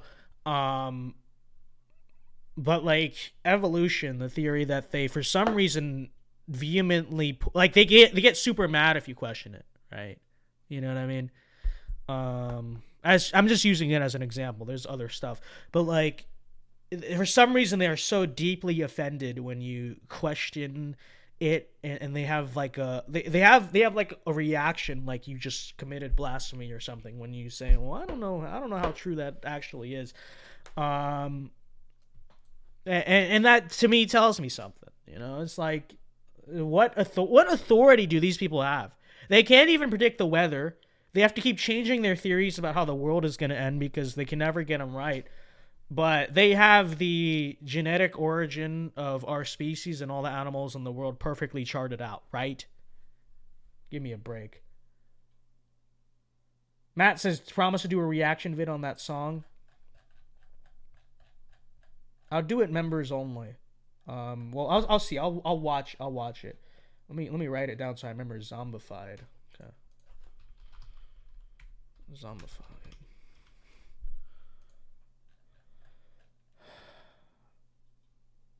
I know who Neil Young and Bruce Springsteen are. You said they're very anti-American. Well, those are like 70s and 80s people. Florida Georgia line is recent. Okay, zombified. Okay. Buck Dancing Dow, quit bootlicking brother, from Cubano Dread. You know, I don't know what that means. I don't know what that means. Answers in Genesis is great for showing that the creation story is truth. The Bible is truth. So true. Look. People are like, well, how can you question evolution? I get some of the evolution, really. Okay, let me just say this. The Bible, for the skeptics, the Bible has objectively been, if you're a conservative, you have to agree, like, naturally, right? And that the Bible has been more correct than these people in world history. And I think that's for a reason, but let me just say from an objective, like a take back standpoint. Am I really so wrong for saying I don't think they have this like species thing figured out, you know? And they say that life started, right? Their theory for how life started is like, oh, it was this chemical. This is the current running theory, or at least what I was taught in high school as the strongest theory. It's like the rocks on Earth had this like chemical reaction, and then they were in hydrothermal vents or something like that, and that created the chemical reaction, and then life formed eventually out of organic matter. That's an interesting explanation, science head. So why don't you do it? Huh? Why don't you do it? Because if it's just a chemical reaction, I mean, we've learned how to split atoms. We have this Hadron Collider. Who knows what the heck that's doing? You know, it's whatever. Okay. But you mean to tell me you can't just chemically create life out of chemical reactions? What's so hard about it? I thought that's how you said life is made. That's how it all started, you know. It's just bacteria were the first archaea. It wasn't even bacteria, according to them. The first archaea were born out of hydrothermal vents. Okay, we have hydrothermal vents now. Whatever chemicals that were around back then that you said, okay, you can literally redo that chemical reaction now. They have done it, except you never see like inorganic matter form into life. It has never been, all this stuff, we figured out how to split atoms, like nuclear fission, which is crazy, right? But we figured out nuclear fission, but somehow that pesky thing of just how to make a bacteria out of carbon and oxygen and stuff, somehow that seems to keep escaping us. It's almost like intelligent design is a thing. It's almost like we were designed by a creator. No. That's ridiculous. What's not ridiculous is some totally unproven like theory that even though like every time we try to recreate it, it never works. If it's just a simple chemical reaction that forms this like being, that forms this like archaic form of life, form the first bacteria, then why all the stuff we've been able to do We can even like clone and stuff, right? We can create more life out of life, but somehow we can never get it started. Huh. That is very interesting. I'm sure you know exactly what you're talking about, Mr. PhD. I don't, the Bible is fake. I believe science. Oh yeah? Create life. And I don't mean create life in the, in the literal sense, well, the traditional sense. I mean, get chemicals together, get your stupid hydrothermal vent, do whatever you need to do. Do it. Create life. I challenge, okay? Scientists recreate what they claim supposedly created life. Challenge. Impossible. They've never done it. We got Matt Schaefer became a member. Thank you very much. Yeah, it's just a bunch of nonsense, okay? And I get pushback from that even from Christians. They don't like that take.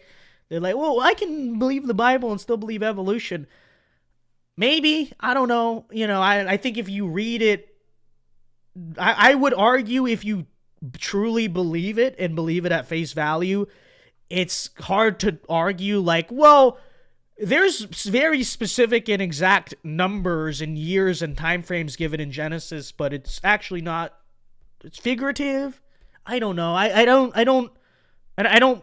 I prefer not to question scripture like that. But whatever. Let's approach it from a totally secular standpoint for the purpose of argument.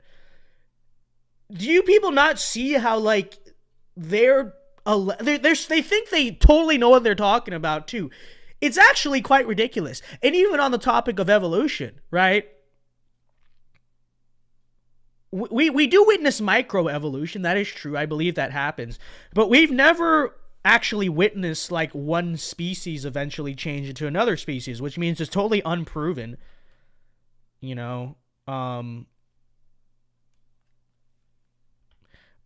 do witness changes over time. That is true. Like people have become taller, blah, blah, blah, this and that. Natural selection, microevolution, that stuff is real. And perhaps in theory, over large periods of time, that results in large changes. But we have never proved that. We've never observed that.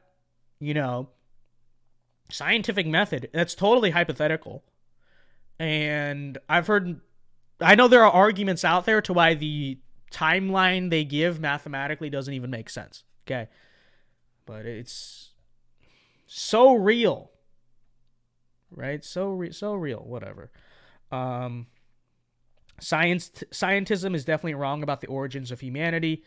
They stooped to gluing a human jaw to an orangutan skull and put it in a museum for years. It's so true. I mean, you could argue it might have been a psyop the whole time to secularize society and erase Christianity, But let's see. The only evolution I believe in is Triple H, Ric Flair, Randy Orton, and Batista. That's a W chat, okay? W Epras, okay? I agree. So true. So true, King. But all right, guys, it is now midnight. Okay, so I slapped the mic. That'll do it for tonight's stream. I'll try to stream one more time this week, maybe Thursday. I'm not sure, maybe Thursday. When is President's Day? Is that next Monday or the Monday after that? I don't know. I will try to stream President's Day since Enclave Nationalist keeps asking for it. Okay, I don't know. I'm sure his comments on that day will be quite interesting. But, okay. But before you go, folks, be sure to leave a like on the stream. We got 280 likes. Let's try to hit like 300 by tomorrow. Can we do that? Okay. Appreciate the support. Thank you to everyone who tuned in. Thank you to everyone who sent super chats. Can I look at who sent? Can I? I can. Okay, so shout out to our top donors from tonight, or some of our top donors. I don't know if I have all of them on this list, but shout out to Matt Schaefer, Martin, Enclave Nationalist, Drew Steiner, who sent a members chat, JD, Christopher, Laurie, Ramen Noodles, Real Texan Politics, Andrew M, and whoever I missed. Thank you very much for the support. I didn't mean to do that. And until next time, folks, have a very good night. Alpha moves only. God bless and peace.